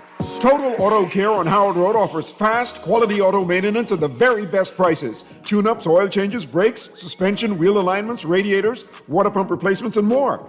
Need quality brand name tires for your vehicle? Tires that'll stand up to these roads? No worries. We supply Michelin, BF Goodrich, Bridgestone, Pirelli, and Toyo. We'll import them fast and install them for you at no extra cost. So when your car needs maintenance or quality tires, we're on Howard Road, just before Burger King. Come see us. Total Auto Care. Call us at 341-6599 or 341-2350. This is Guardian Radio 96.9 FM. Fresh news, smart talk, all day. Wake up, new day. Wake up, it's a new day. It's the start of a new way. You know that it's here. It's the start of the end of the old way. Wake up, it's a new day. Wake up, it's a new day.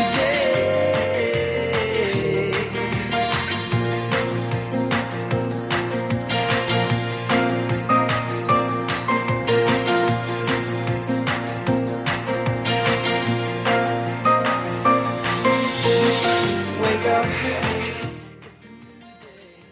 Good morning and welcome back to Morning Blend on Guardian Radio 96.9. I'm Chester Robards, still holding it down for Dwight Strachan, who's on vacation. Just some more text messages coming up about the roads since we had a conversation about the problems. Somebody mentioned roads, and now it's all about roads. I'm sure there's a big problem on a lot of our roads. And this person saying, I'm saying there is a huge cement median blocking the right turn at the Village Road Plaza. So if you live north, you can't turn that way. You have to go to the light. And then where do you go? How do I get back home towards Parkgate Road? It's stupid and downright evil. Also the roundabout. See, the roundabout at QC is why? What was wrong with the roundabout at QC? You can answer that one. First of all, the median that is blocking the right turn at the Village Road Plaza, you have to go out to Bernard Road and make your right turn there and get on the light and then make your right turn. There's nothing wrong with that. And because there are 3 lanes of traffic on Village Road heading south, that's the reason that they block you from going that way, because people do right craziness to try and get back on Village Road from that plaza. I'm glad that they fixed it. They had some rubbery uprights there before that people decide to knock down so they can make their own turning lane. It is dangerous to try and come out of that plaza through 3 lanes of traffic to make a right turn, and it doesn't make sense. Nobody does that. So yes, you have to go out to Bernard Road and go to the light and make a right. There's nothing wrong with that.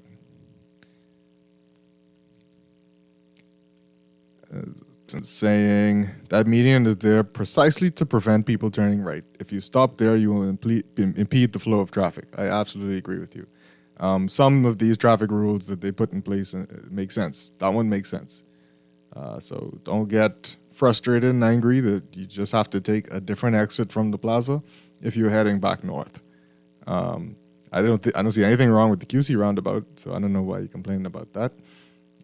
I think they could have given the National Trust a wider entrance. I'm not sure why they kept the entrance the same size. I don't think 2 cars could pass through that entrance at any one time.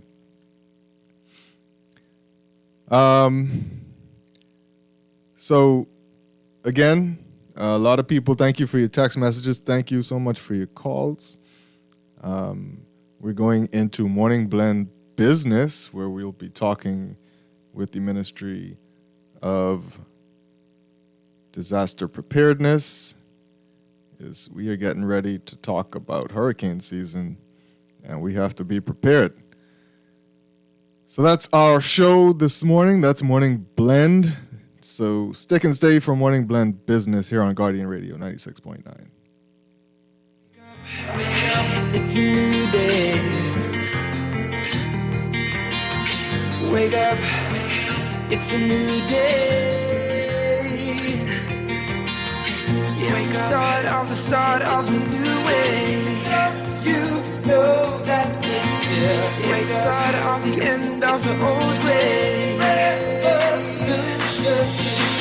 Wake up, it's a new day. Wake up, it's a new day.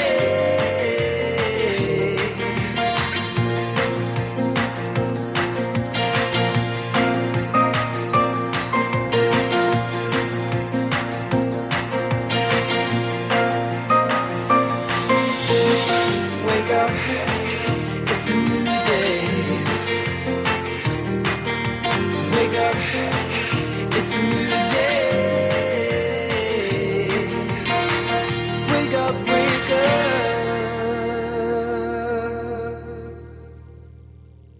This is Guardian Radio 96.9 FM, Nassau, Bahamas. The views and opinions of the hosts and guests are their own and do not necessarily reflect the position of the management and staff of Guardian Network. Wake up, it's a new day. Wake up, it's a new day.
Good morning and welcome to Morning Blend Business here on Guardian Radio 96.9. I'm Chester Robards, still sitting in for Dwight Strachan, who is back on Wednesday morning, and I guess so am I, unless I give him the duck. But we'll see. We are switching gears. We're starting a new gear right now, and we are talking about disaster risk management because this is the month for it, a whole month of activity to prepare us to take on, of course, we know the hurricane season because that starts June 1, right? And in studio with me this morning, we have the Permanent Secretary in the Office of the Prime Minister who oversees the Disaster Risk Management Unit, Carl Smith, and the Acting Director of Meteorology, Jeffrey Simmons, to talk to us about this. And welcome to the show and good morning.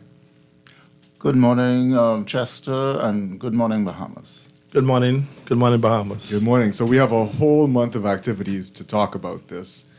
Getting people in the right headspace, right, to talk about disaster.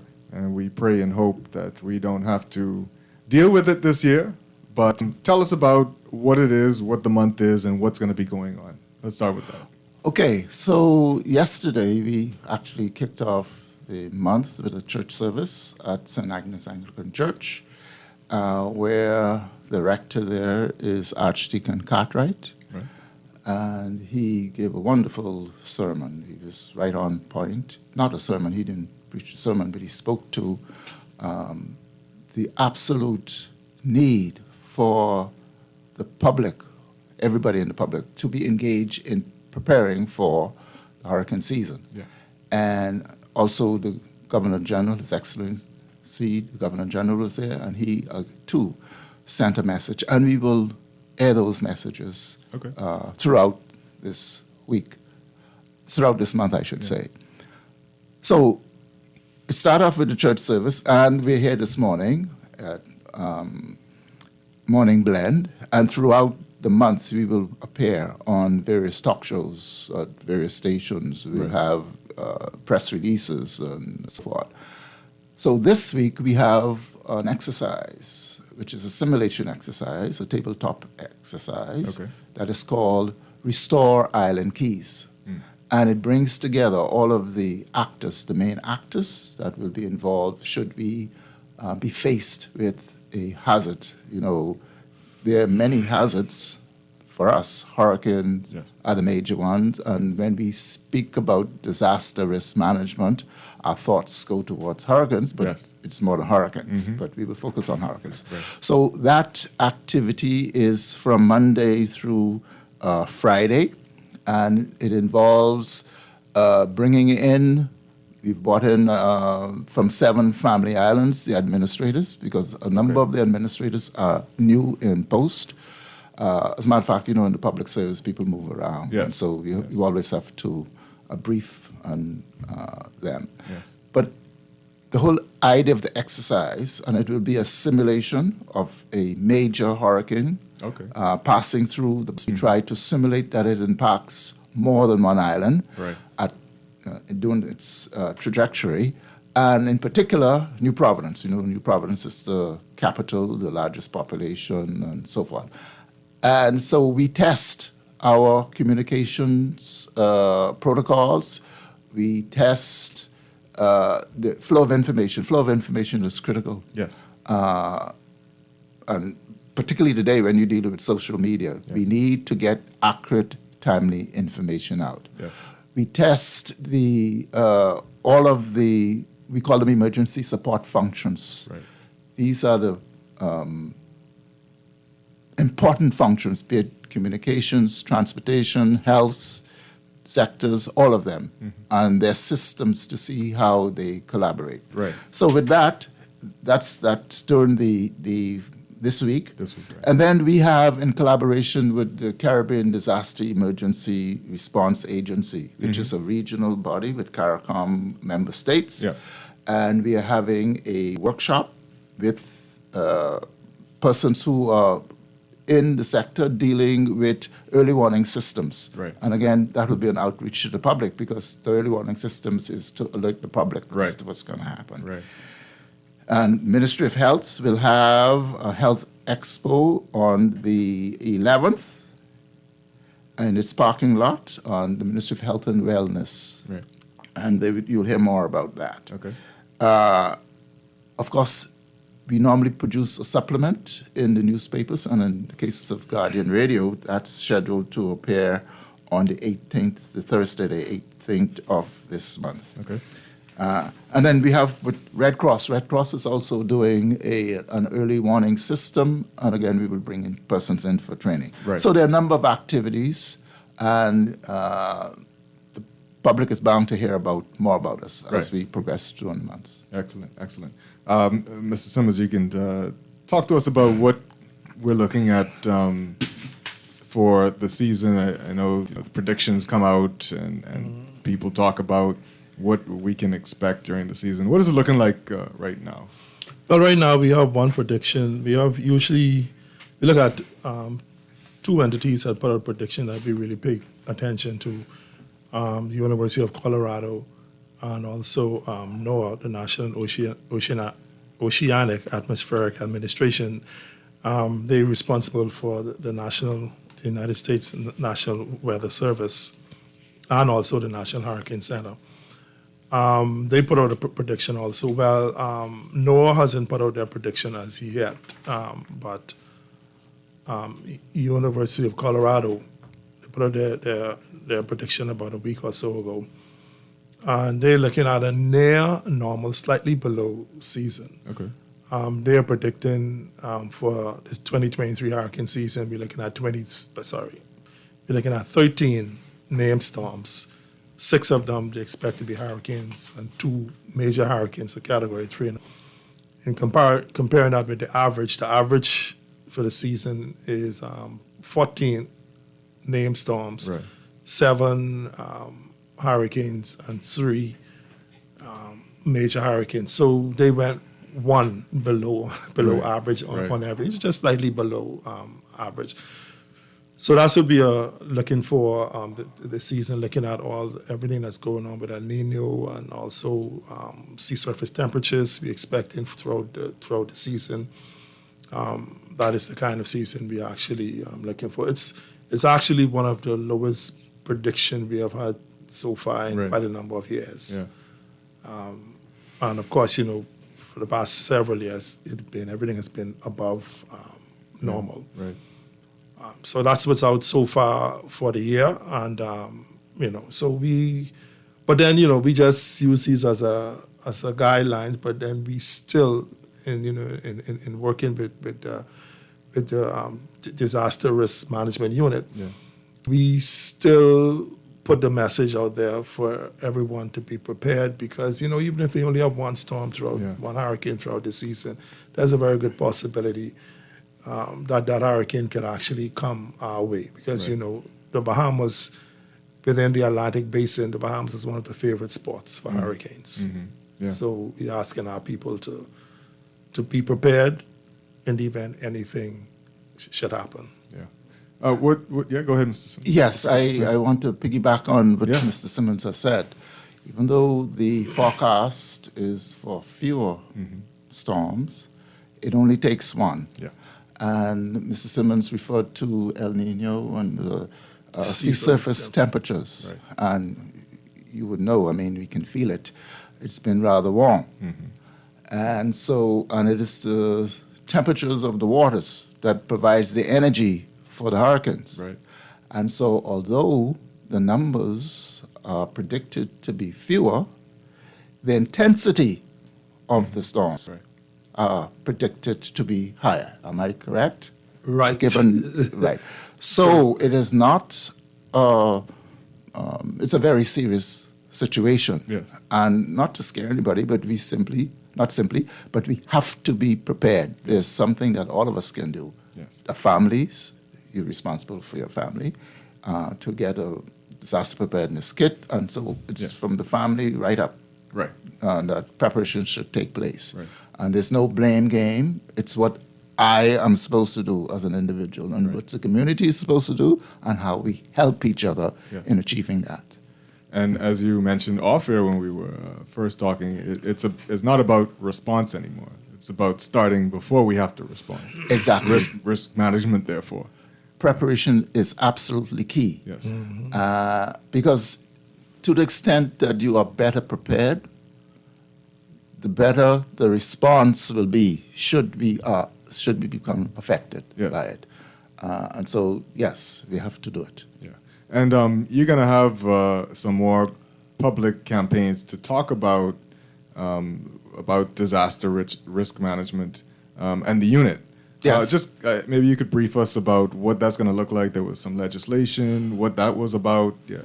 Yes. So in December of this year, the Disaster Risk Management Act was passed. Right.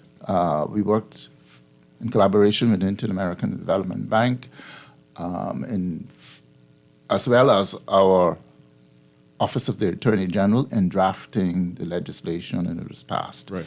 It has not been, there's no commencement date. It's forecasted that it will commence come July 1. With the new budget, Right. we're expecting to see a Ministry of Disaster Risk Management. That act is very comprehensive, and it really seeks to, it introduces as a new paradigm for addressing disaster risk, prioritizing prevention based on accurate risk analysis, and establishing an institutional framework that defines the responsibilities of various public entities and levels of government, along with the financial resources to prevent and respond to disasters. So, for example, the Act speaks to the establishment of two funds. One, the Disaster Prevention Fund, and the Disaster Response Fund. And they will be funded in the new budget. And the funds that go into those accounts are not returned to the consolidated fund. So the prevention fund, preparation fund, I should say, preparation fund, to assist in the preparation for a disaster, and should we not use it, and we have an event and there's insufficient funds in the response account, then we can move the funds around in that way. But so that's a major change. And of course, another major change, as I referred to earlier, is risk identification and risk analyses, and taking steps to minimize, reduce, eliminate the risks that we are faced with. So that act establishes the act to repeal the acts that establish the National Emergency Management Agency, or NEMA, and the Disaster Reconstruction Authority. So those acts are repealed, and it establishes the Disaster Risk Management Agency. So basically what we are doing is to bring into one institution the entire cycle of disaster risk management. Because with the DRA, it was responsible for reconstruction, essentially, and then the others portions of the cycle was under the remit of NEMA. So it's for great efficiency and collaboration. That's the thinking behind the establishment of that act. And come Thursday that's next week, on the 11th of this month, there will be a presser when we will be announced by the government the way forward in terms of those organizations. Okay, good. And what organizations actually fall under this whole ambit of the disaster risk, and who do we kind of look out for when we think about it, when we think about an emergency that we might be facing? So the ministry, once it's established, there's a ministry, and each authority, so in this case the Disaster Risk Management Authority, is attached to the ministry, the way you have the Ministry of Health and Wellness and the Public Hospital Authority. And the authority would be headed by a managing director and managed by a board. But the staffing in both of those institutions, as they now exist, will form the authority and or the ministry. Part of what we are doing through, again, the assistance of the Inter-American Development Bank is an assessment of all of the institutions that are involved in managing disasters, So that will be the authority, as well as and the ministry, as well as all of the agencies that in law are required to prepare for and respond to a disaster. So that's from police force, defense force, Ministry of Health, all of the agencies, because they have a role to play and to assess what their capacities are, where the weaknesses are, and then seek to fill in the gaps, either through training, through recruitment, So it's a process that is going to take time, but I'm confident that we'll get it done correctly. Absolutely. So what do we think about in the weeks leading up to the start of hurricane season? What's important to think about? What's important to know? Mr. Sims, maybe you could tell us from a meteorological standpoint what we have to pay attention to when we hear certain things, what they mean. just give us an overview of kind of don't pay attention to the amount of mangoes growing on the trees, right? That's real or that's fake? That's not quite well. There's no scientific evidence for it. Let me put it that way. Okay, so that haven't really been really proven in any. We look at peer review papers that are being done, and we haven't really seen much done on that. So no, we have our way of like I said, when we are doing, because we are able to do a prediction for the season. Yeah.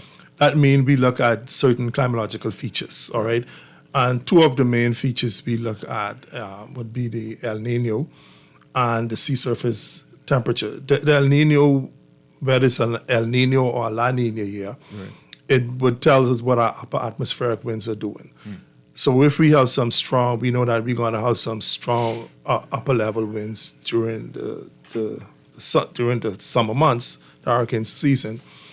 Then we know that the possibility of a hurricane actually, because of course a hurricane will start from the surface and then grow up. Right. So as it goes up in the upper atmosphere, with the strong upper level winds, you'll have what we call shearing, or it would really stun the growth of the hurricane. Right. So once we see that really going on a lot, then we realize that, hey, we're not going to have a very active season because of the upper level winds, nothing would be able to really grow and come to any maturity, depending on where it develops. Right.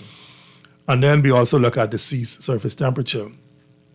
The hurricane main source of energy is heat.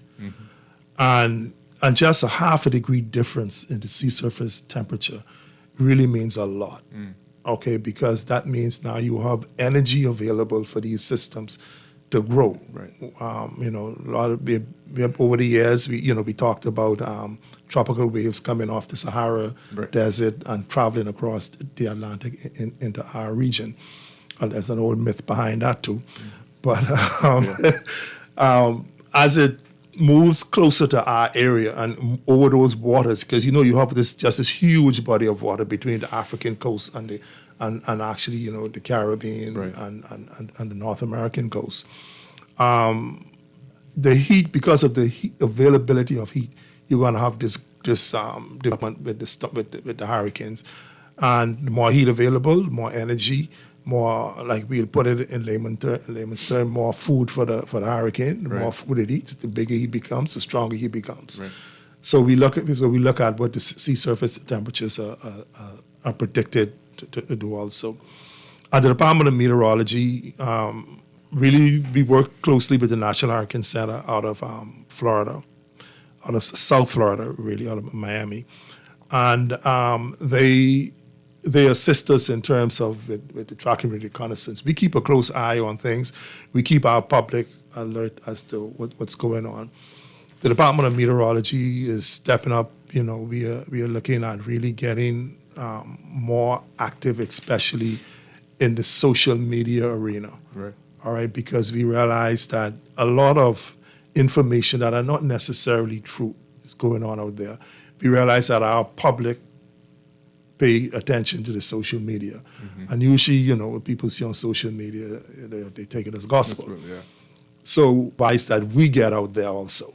And we put some truths out there, okay, and for our people to see. So they don't only see these false narrative or not so true, however you want to put it, the things going on out there. We get out there, we're gonna get our faces out there, so our general public would get to know who we are. Right. There is a Department of Meteorology.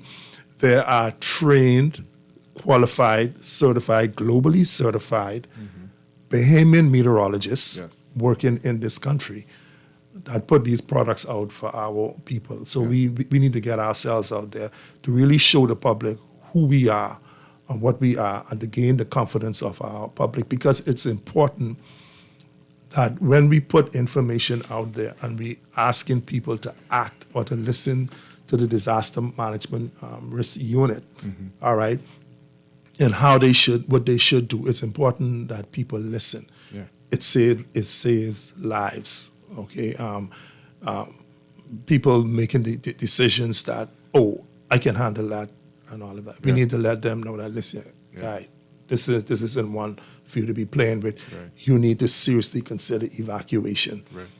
It may not save property because if your property's in the line, well, that's it. Yeah. But if you are in the line, it can get you out of the line of fire and save your life. Yeah. And that's what we're trying to be really pushing and trying to work on. Yeah, absolutely. Mr. Smith? Yes, if I may, storm surge is a major concern, Yes. and perhaps Mr. Simmons can speak to that because, there's training throughout the year, not just when hurricanes approaching. Right. There's Okay. always work going on, very competent locals, Bahamians, and maybe we'll speak to the storm surge modeling workshop. Right. that is to Well, take place. yes. We modeled. Everybody's getting the modeling now. Right. Yeah. Right. So what we have been focused on, what we realize is that storm surge is really one of the major things that creates more damage in hurricanes. Right. We are very flat, so storms are well and a few miles well inland. So the past few years, the Department of Meteorology, we've been working toward developing some level of storm surge modeling for these islands. It is something that's not very easy to do, but we are now getting assistance from the national. We have storm surge experts in the National Hurricane Center, and they have agreed to help not only us here in the Bahamas but also the Caribbean islands in developing storm surge atlases for our islands. And so this month, from the 16th to the 18th of May, we actually having a workshop to assist us. We have the experts coming in from the National Hurricane Center. They're coming in to assist us to develop our storm surge models. We're also inviting some of our Caribbean counterparts, from Jamaica, from Cayman Islands, from DR, Dominican Republic, and one or two other Caribbean islands. We're coming in. What we're trying to do is develop a storm surge atlas. So what it does is that a storm surge really is not only dependent on the category of hurricane, whether it's a major hurricane 3, 4, or 5, but it depends on a lot of other variables in terms of the direction it's traveling, where it's coming from, how fast it is moving, what is the depth of your water as you approach your land, how deep is the water, and also the topography of your land. So we having our staff, some of our staff members involved. We are having people coming in from the Disaster Risk Management Unit because, and then we're having some GIS experts also who will be joining us in this workshop so that we can collaborate together because all of us are really involved in it, right? Yeah. We need GIS information. Right. We need people who have expertise in terms of hurricanes, how they grow, how they develop, how they move, and all of that. All of the dynamic of hurricanes. We need experts in that area. Yeah. So we're going to come together for those few days. We're going to put our knowledge together, and not only here, like I said, only here in the Bahamas, but also from throughout the region. We're going to pool our resources, and we're going to come up with a model not only for the Bahamas, but also for the region. Yeah. With that, we would be, once we could have established this now, we would be able to, whenever we are being approached by a hurricane, we will be able to say which area is going to be impacted. Right. So we will be able to say to the Disaster Risk Management Unit, guys, we notice you have some shelters in these areas. We don't suggest you use these shelters. Okay. It's going to be seriously inundated with storm surge. We suggest you use shelters in other parts of the islands. Right. So we'll be able to make better decisions when we are being approached by hurricane. And all of these things, like I said earlier, goes toward saving lives. Mm-hmm. That's what we are really looking at. We want to be able at the end of the day, once a hurricane would have passed over, loss of lives was none or minimal. Yeah. And mostly because of the decisions we made during the approach of the hurricane, how we going to respond. Yeah. How we actually going to respond to the impact, to the onslaught of the hurricane. So we're looking at getting people. So this project is really designed to get people out of the path that we know that we're going to have the most storm surge coming in. Right. You know, in Dorian, we had people said even saw sharks on land in Abaco and all of that. That's how much storm surge came in. You know, we want to be able to say to people definitely these islands. And these modeling, we're looking at the possibility of even eventually having them in 3D. You know, so you can really see the impact of them. A picture still paints 1,000 words. Absolutely. I think, and do we have that data for Grand Bahama and Abaco already, or is that being compiled? Do we understand what storm surge did on those islands already? Well, only the people there can really tell you. But we have information. We know that because of the radar we had put in place, the Doppler radar we had put in place in Abaco just a few months, about a year or so prior to Dorian. We were able to measure wind speed of close to 200 miles per hour, sustained winds, and that's a lot of wind. When we would have gone on the island after the hurricane, but soon after, the markers would have indicated that we would have had an excess of 20 feet of water well inland in Abaco especially, and in some parts of Grand Bahama. When you say 20 feet, you're talking about 20 feet forward or 20 feet high? High. Ooh. I for one, when I was watching the news information, the news media about when Dorian was approaching about storm surge, I was one of those people who looked at it and went, "We never seen that." Right. You see, one of the message we got from Dorian, we knew that was going to be a devastating one. Not so much because of, like I said, the category don't only dictate it. It's also where it's coming from and how it's coming to you. Right. We look at hurricanes as late as 2004. You had Jean in France that came through. They were also Category 4, Category 5 hurricanes. And they approach Abaco from the south, which is shallow water. Right. What Dorian did was went around into the ocean, sat out there for a few days, really developed some strength, and then decided to move west across the east coast of Abaco. Right. So if you notice, and this is where the GIS experts and all of them would come in, you'll notice coming into Abaco from the south and from the west, it's shallow water. Yeah. On the east of Abaco, it's deep water. It's ocean out there. Yeah. And what happens is that the deeper the ocean is, the stronger the more it can actually well up. It has more water to play with. Right. So actually, it had more water to pull up from the east than it had from the south. Yeah. So once it pulled all of that water up, and then move inland, and that's where it was depth of water. Right. We try to send a message out that we know this is not going to be one like France and Jean. This is going to be far worse because of where it's coming from and because of how it's coming to you. Yeah. And we know that scientifically, and we could say that to the people out. Now we need to paint a picture. Right. This would we are out to do now. We are out to paint a picture for our public to say and show them the different scenarios. Okay, that coming from here, you get this, but I take the same Category 5 hurricane, bring it to you from a different direction, you get a totally different picture. Yeah. No, this is what we want to send. This is the message we want to send on people. We need to educate our public as to what these things are. We live in the part of hurricanes. Yeah. This is a way of life for us. Yeah. So we need to, if you want to live with somebody, you better get to know them. We have to live with hurricanes. Yeah. Get to know them. Yeah. Chester, what I want to underscore, as you can detect, Mr. Simmons is very knowledgeable. Yes. And he has a whole cadre of officers who are very knowledgeable. Yes. And this is the point. There's no one who knows the Bahamas better than our people. Yes. We need to get into our residents' head that they are to listen and adhere to the advice from the Bahamas Meteorological Department. Yes. The other people may tell you, oh, there's a hurricane coming and it's in the Abacos. These folks can tell you which key and rock, which area is actually going to impact. So it's very, very important. Yeah.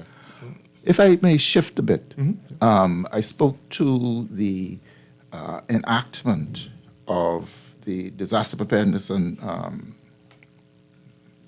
the Disaster Risk Management Act. Yes. Mm-hmm. And that was not just done willy-nilly. Right. It's based on historical information and our analysis of it. And as you know, we have been impacted by hurricanes forever. Yes. And to measure the governance conditions that facilitate disaster risk management, the Inter-American Development Bank developed a tool. It's called the Index of Governance and Public Policy in Disaster Risk Management, which is endorsed by the United Nations. Okay. And it's called the IGOP, IGOPP, and it measures the percentage, the measurements range from 0 to 100%. And the Bahamas' IGOP score in 2020 was 22%, which is below the average of 33%, which is for the entire Caribbean and Latin America region. Oh. With the passage of the Disaster Risk Management Act, because it speaks to governance and structure and how you manage, right? Right. The Bahamas' IGOP score is projected to increase to 38%. Okay. So we are on the road to making improvements in what we do and how we do it, and it is based on evidence. Right. It's an evidence-based approach. You may have heard before, we have a very close collaboration with, for example, the University of Hawaii through the Disaster Pacific Center. Right. We've done a disaster assessment of the entire Bahamas by island. Okay. And we continue to update the information on a software platform called Disasterware. Okay. That platform is used by us in managing disasters. So we can, with the GIS facilities, we can map where the hurricane is moving, and because we would have input into the system where all of the critical facilities are, where all the light poles, the hospitals, wherever they are. Right. And it can tell you, okay, you're going to be impacted, and so you need to move. You can tell from Mr. Simmons' discourse just now. Yeah. We can model into that platform storm surges. Okay. Yeah. So it's a work in progress. I think we're progressing quite well. Yeah. And we need to further engage the public so that they are aware of what we're doing and Absolutely. how they need themselves to be engaged in the process. Yes, that's good to know. Let's break quickly for the Morning Business Report, and Morning Blend Business will return on the other side.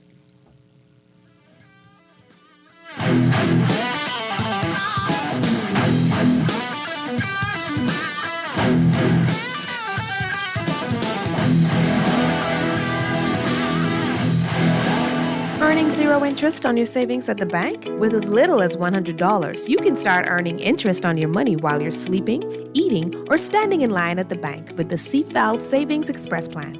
Ready to invest? Start by putting $1,000 into our mutual funds and earn interest there too. Because at CFAL, your interest is our interest. Visit cfal.com to start now.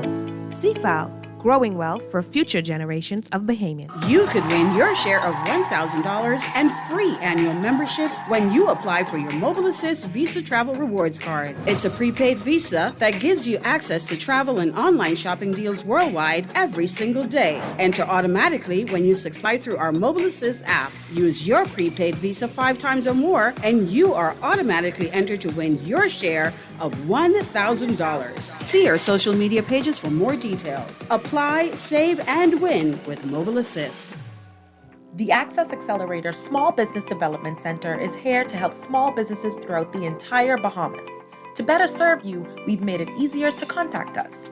Call 461-7232, WhatsApp 359-0626 or 359-2394, email helpdesk@spdcbahamas.com, or submit a ticket when you visit our help center at accessaccelerator.org. the Access Accelerator, empowering small business. After a brief layoff, Fish Fry Fridays is back in the big carnival month. The big band Visage will get you in the mood for the big carnival road march in the streets of Nassau. That's right, it's the pre-carnival edition of Fish Fry Fridays, May 5th at Margaritaville, downtown Nassau. Featuring Visage, DJ AI, and special guest model, the Euphoria Madness Masquerade Band, modeling their costumes that will be on the road for Carnival. Fish Fry Fridays is back May 5th. Doors open at 6:30 p.m. $25 general admission, $55 buffet and party. Don't miss Fish Fry Friday. Back with the pre-Carnival edition. Tired of paying too many bills and loan payments each month? Shrink your monthly debt payments down to one easy payment with our debt consolidation loan. It also has a built-in savings that pays you 5% interest. Inquire about our debt consolidation loans today. Call 356-7764.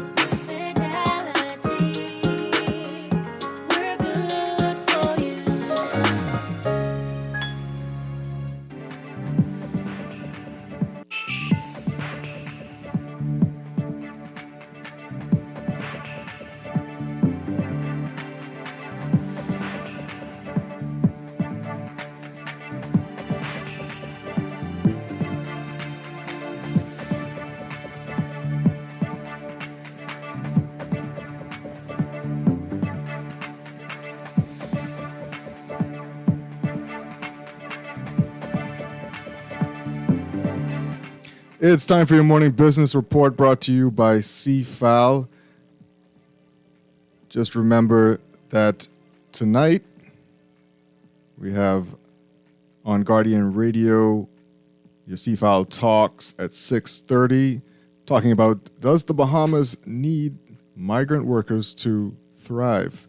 You can check that out tonight at 6:30 on Guardian Radio. In your business report, President and Chief Executive Officer of the Nassau Airport Development Company, Vernice Joaquin, said last week that to date, Lyndon Pinding International Airport is more than 40% ahead of its load factor for 2023 compared to the same period in 2022. Addressing the Bahamas Hotel and Tourism Association's annual general meeting, Joaquin said traffic is nearly on par with 2019's levels and continues to trend up for the remainder of the year. NERCA makes a recommendation on third mobile operator and concludes its 5G study. ERCA has recommended to the government on the feasibility of a third mobile operator, but did not reveal that recommendation in its just released 2022 annual report and 2023 annual plan.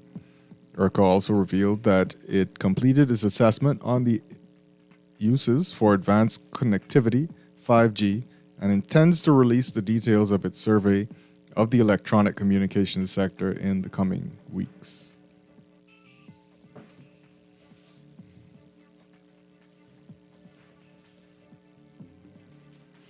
And the account opening experience at domestic banks remains less than satisfactory, especially in the case of business account openings. Governor of the Central Bank of the Bahamas, John Roll, said during the opening of the Central Bank's Financial Literacy Fair and Digital Expo on Friday. Roll said the business community has revealed that it is much longer than 2 weeks to open a business account. He said he hopes to get the process greatly reduced for businesses. He said, quote, the central bank is actively pushing to improve what still remains a less than satisfactory experience in opening accounts at domestic banks, including for businesses. Banks have taken on the task to identify reformed practices, changes in government policies, and central bank regulations that could specifically reduce the average amount of time it takes to open a business account. The target is to reduce the average experience to less than 2 weeks. Feedback from the business community is that it is now taking much longer than this on average to conclude the process. And Skybridge Capital's principal, Anthony Scaramucci, found a war room in action when he personally came to the Bahamas in the early days of FTX's collapse. He told attendees at CoinDesk's Consensus 2023 conference last week in an article on the cryptocurrency news website CoinDesk. Scaramucci, who co-founded the wildly successful but now defunct Crypto Bahamas Conference, along with FTX founder and former CEO Sam Bankman-Fried, said he flew to the Bahamas almost immediately after hearing whispers that FTX, then one of the world's largest cryptocurrency exchanges and an investor in Skybridge, was in a liquidity crunch. According to CoinDesk, the CoinDesk article, FTX purchased a 30% stake in Skybridge Capital. Scaramucci told the Consensus 2023 conference that he found a disassociated-looking Bankman-Fried when he got to the Bahamas to investigate the claims that FTX was facing a liquidity crisis. Overseas, the latest historic failure for the U.S. banking industry is making waves so far, and stocks are relatively steady in early trading on Wall Street. The S&P 500 was little changed Monday after regulators seized First Republic Bank and sold off most of it in hopes of preventing more turmoil in the industry. The Dow Jones Industrial Average was up 56 points, or 0.2%, while the Nasdaq Composite was off 0.2%. First Republic has been in the spotlight for nearly 2 months as investors bet on whether it would be next to topple following March's failure of Silicon Valley Bank and Signature Bank.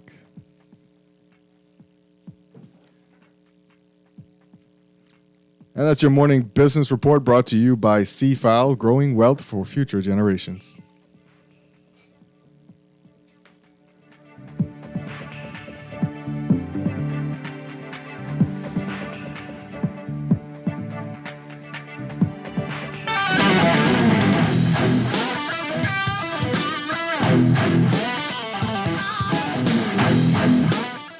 And welcome back to Morning Blend Business on Guardian Radio 96.9. I'm Chester Robards, and we are continuing to talk about Disaster Preparedness Month with the Disaster Risk Management Unit. We've got the Permanent Secretary in the Office of the Prime Minister with us, Carl Smith, and Acting Director of Meteorology, Jeffrey Simmons. We're having a good conversation about what the season could look like, what the Department of Meteorology is doing about getting Bahamians more informed about what these storms could look like. And that's part of the Preparedness Month. Information is what you want to get out there to the public.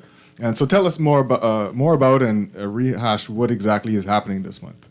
Yes, we need to get information out, and we trust that the public acts upon the information. Yeah. What I did not indicate earlier is that on the 27th of this month, May, that's last Saturday, there will be an exhibition at the Arawak Key where various agencies would be there to share information and to speak to their particular area of work as it relates to preparing and responding to disasters. So the public is invited to come. It's from about 10 until 6, 7 o'clock in the evening.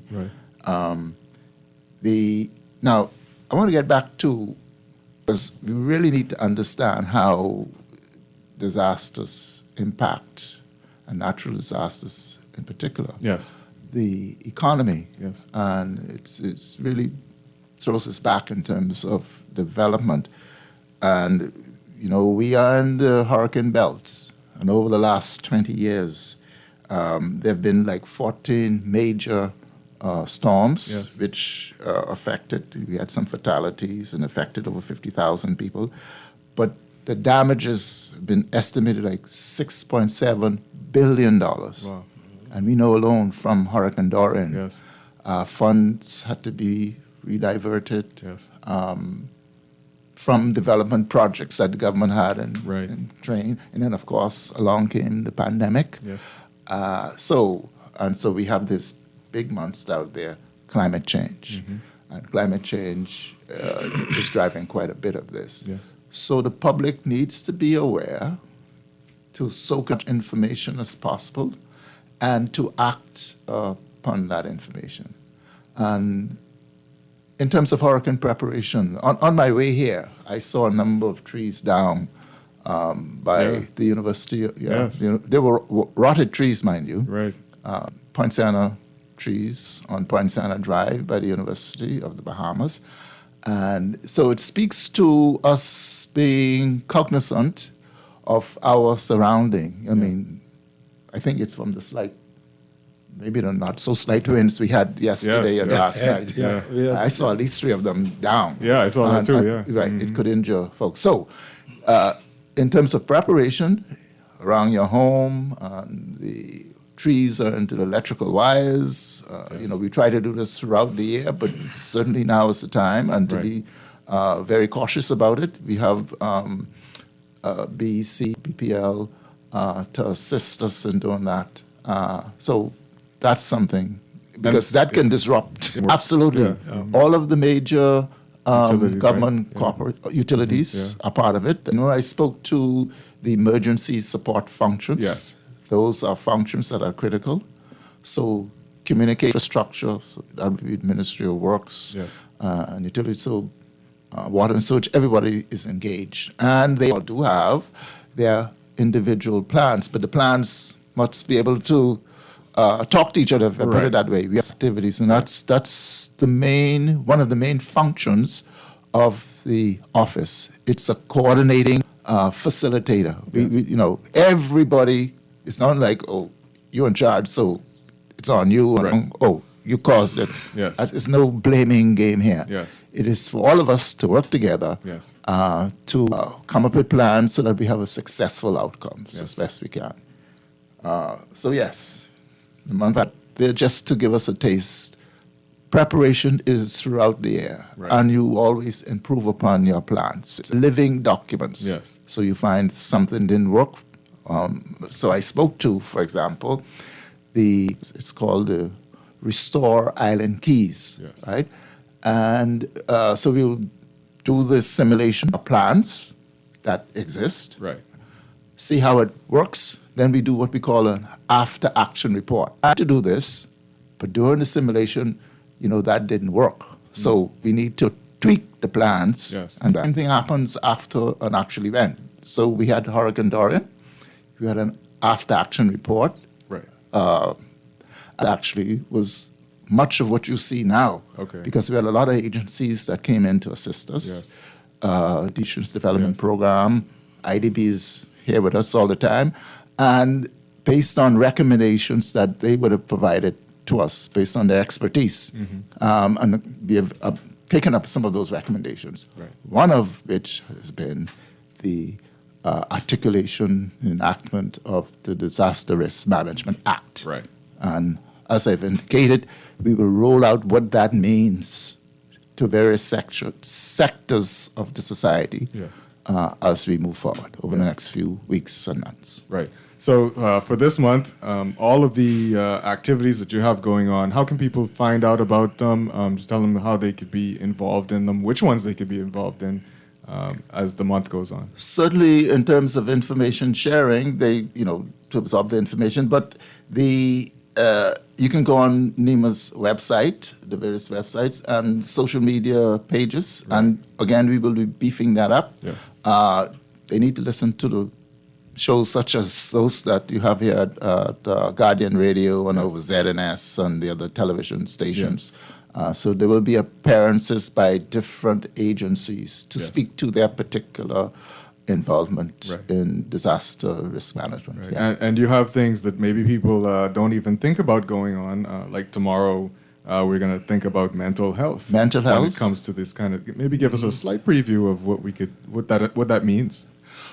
Well, your mental well-being. Once you just thinking about right now the residents in Grand Bahama and Abaco in particular, I mean, heavy rainfall comes and they get jittery and upset.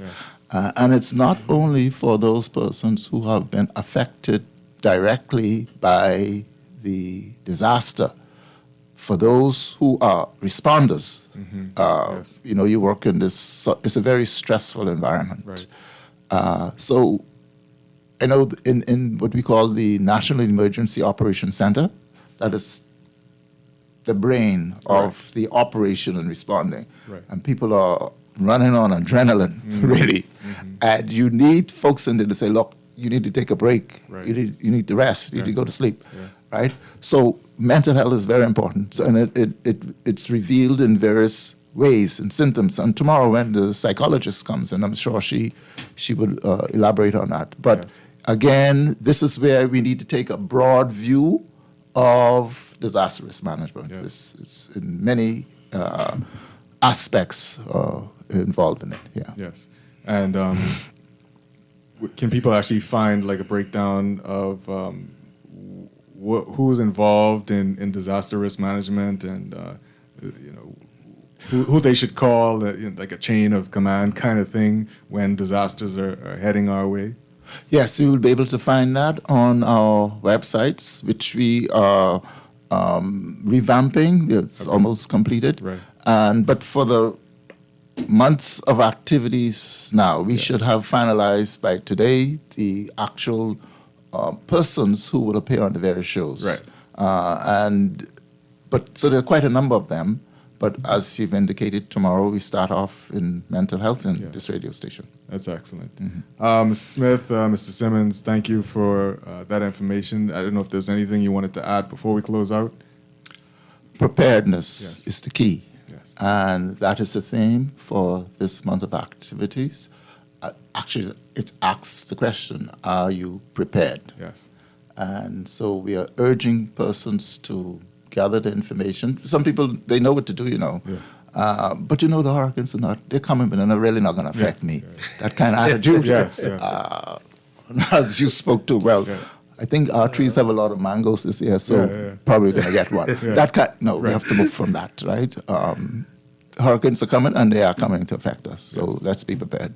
Absolutely. Thank you so much, and might see you tomorrow. Yes. That'd be great. And Mr. Simmons, thank you so much. That is our show for this morning. On the Clock with Aaron Green is up next. I will be with you tomorrow. Have a great day. Be blessed. Be good to each other, and we'll be back tomorrow. Thank you very much. Have a good day.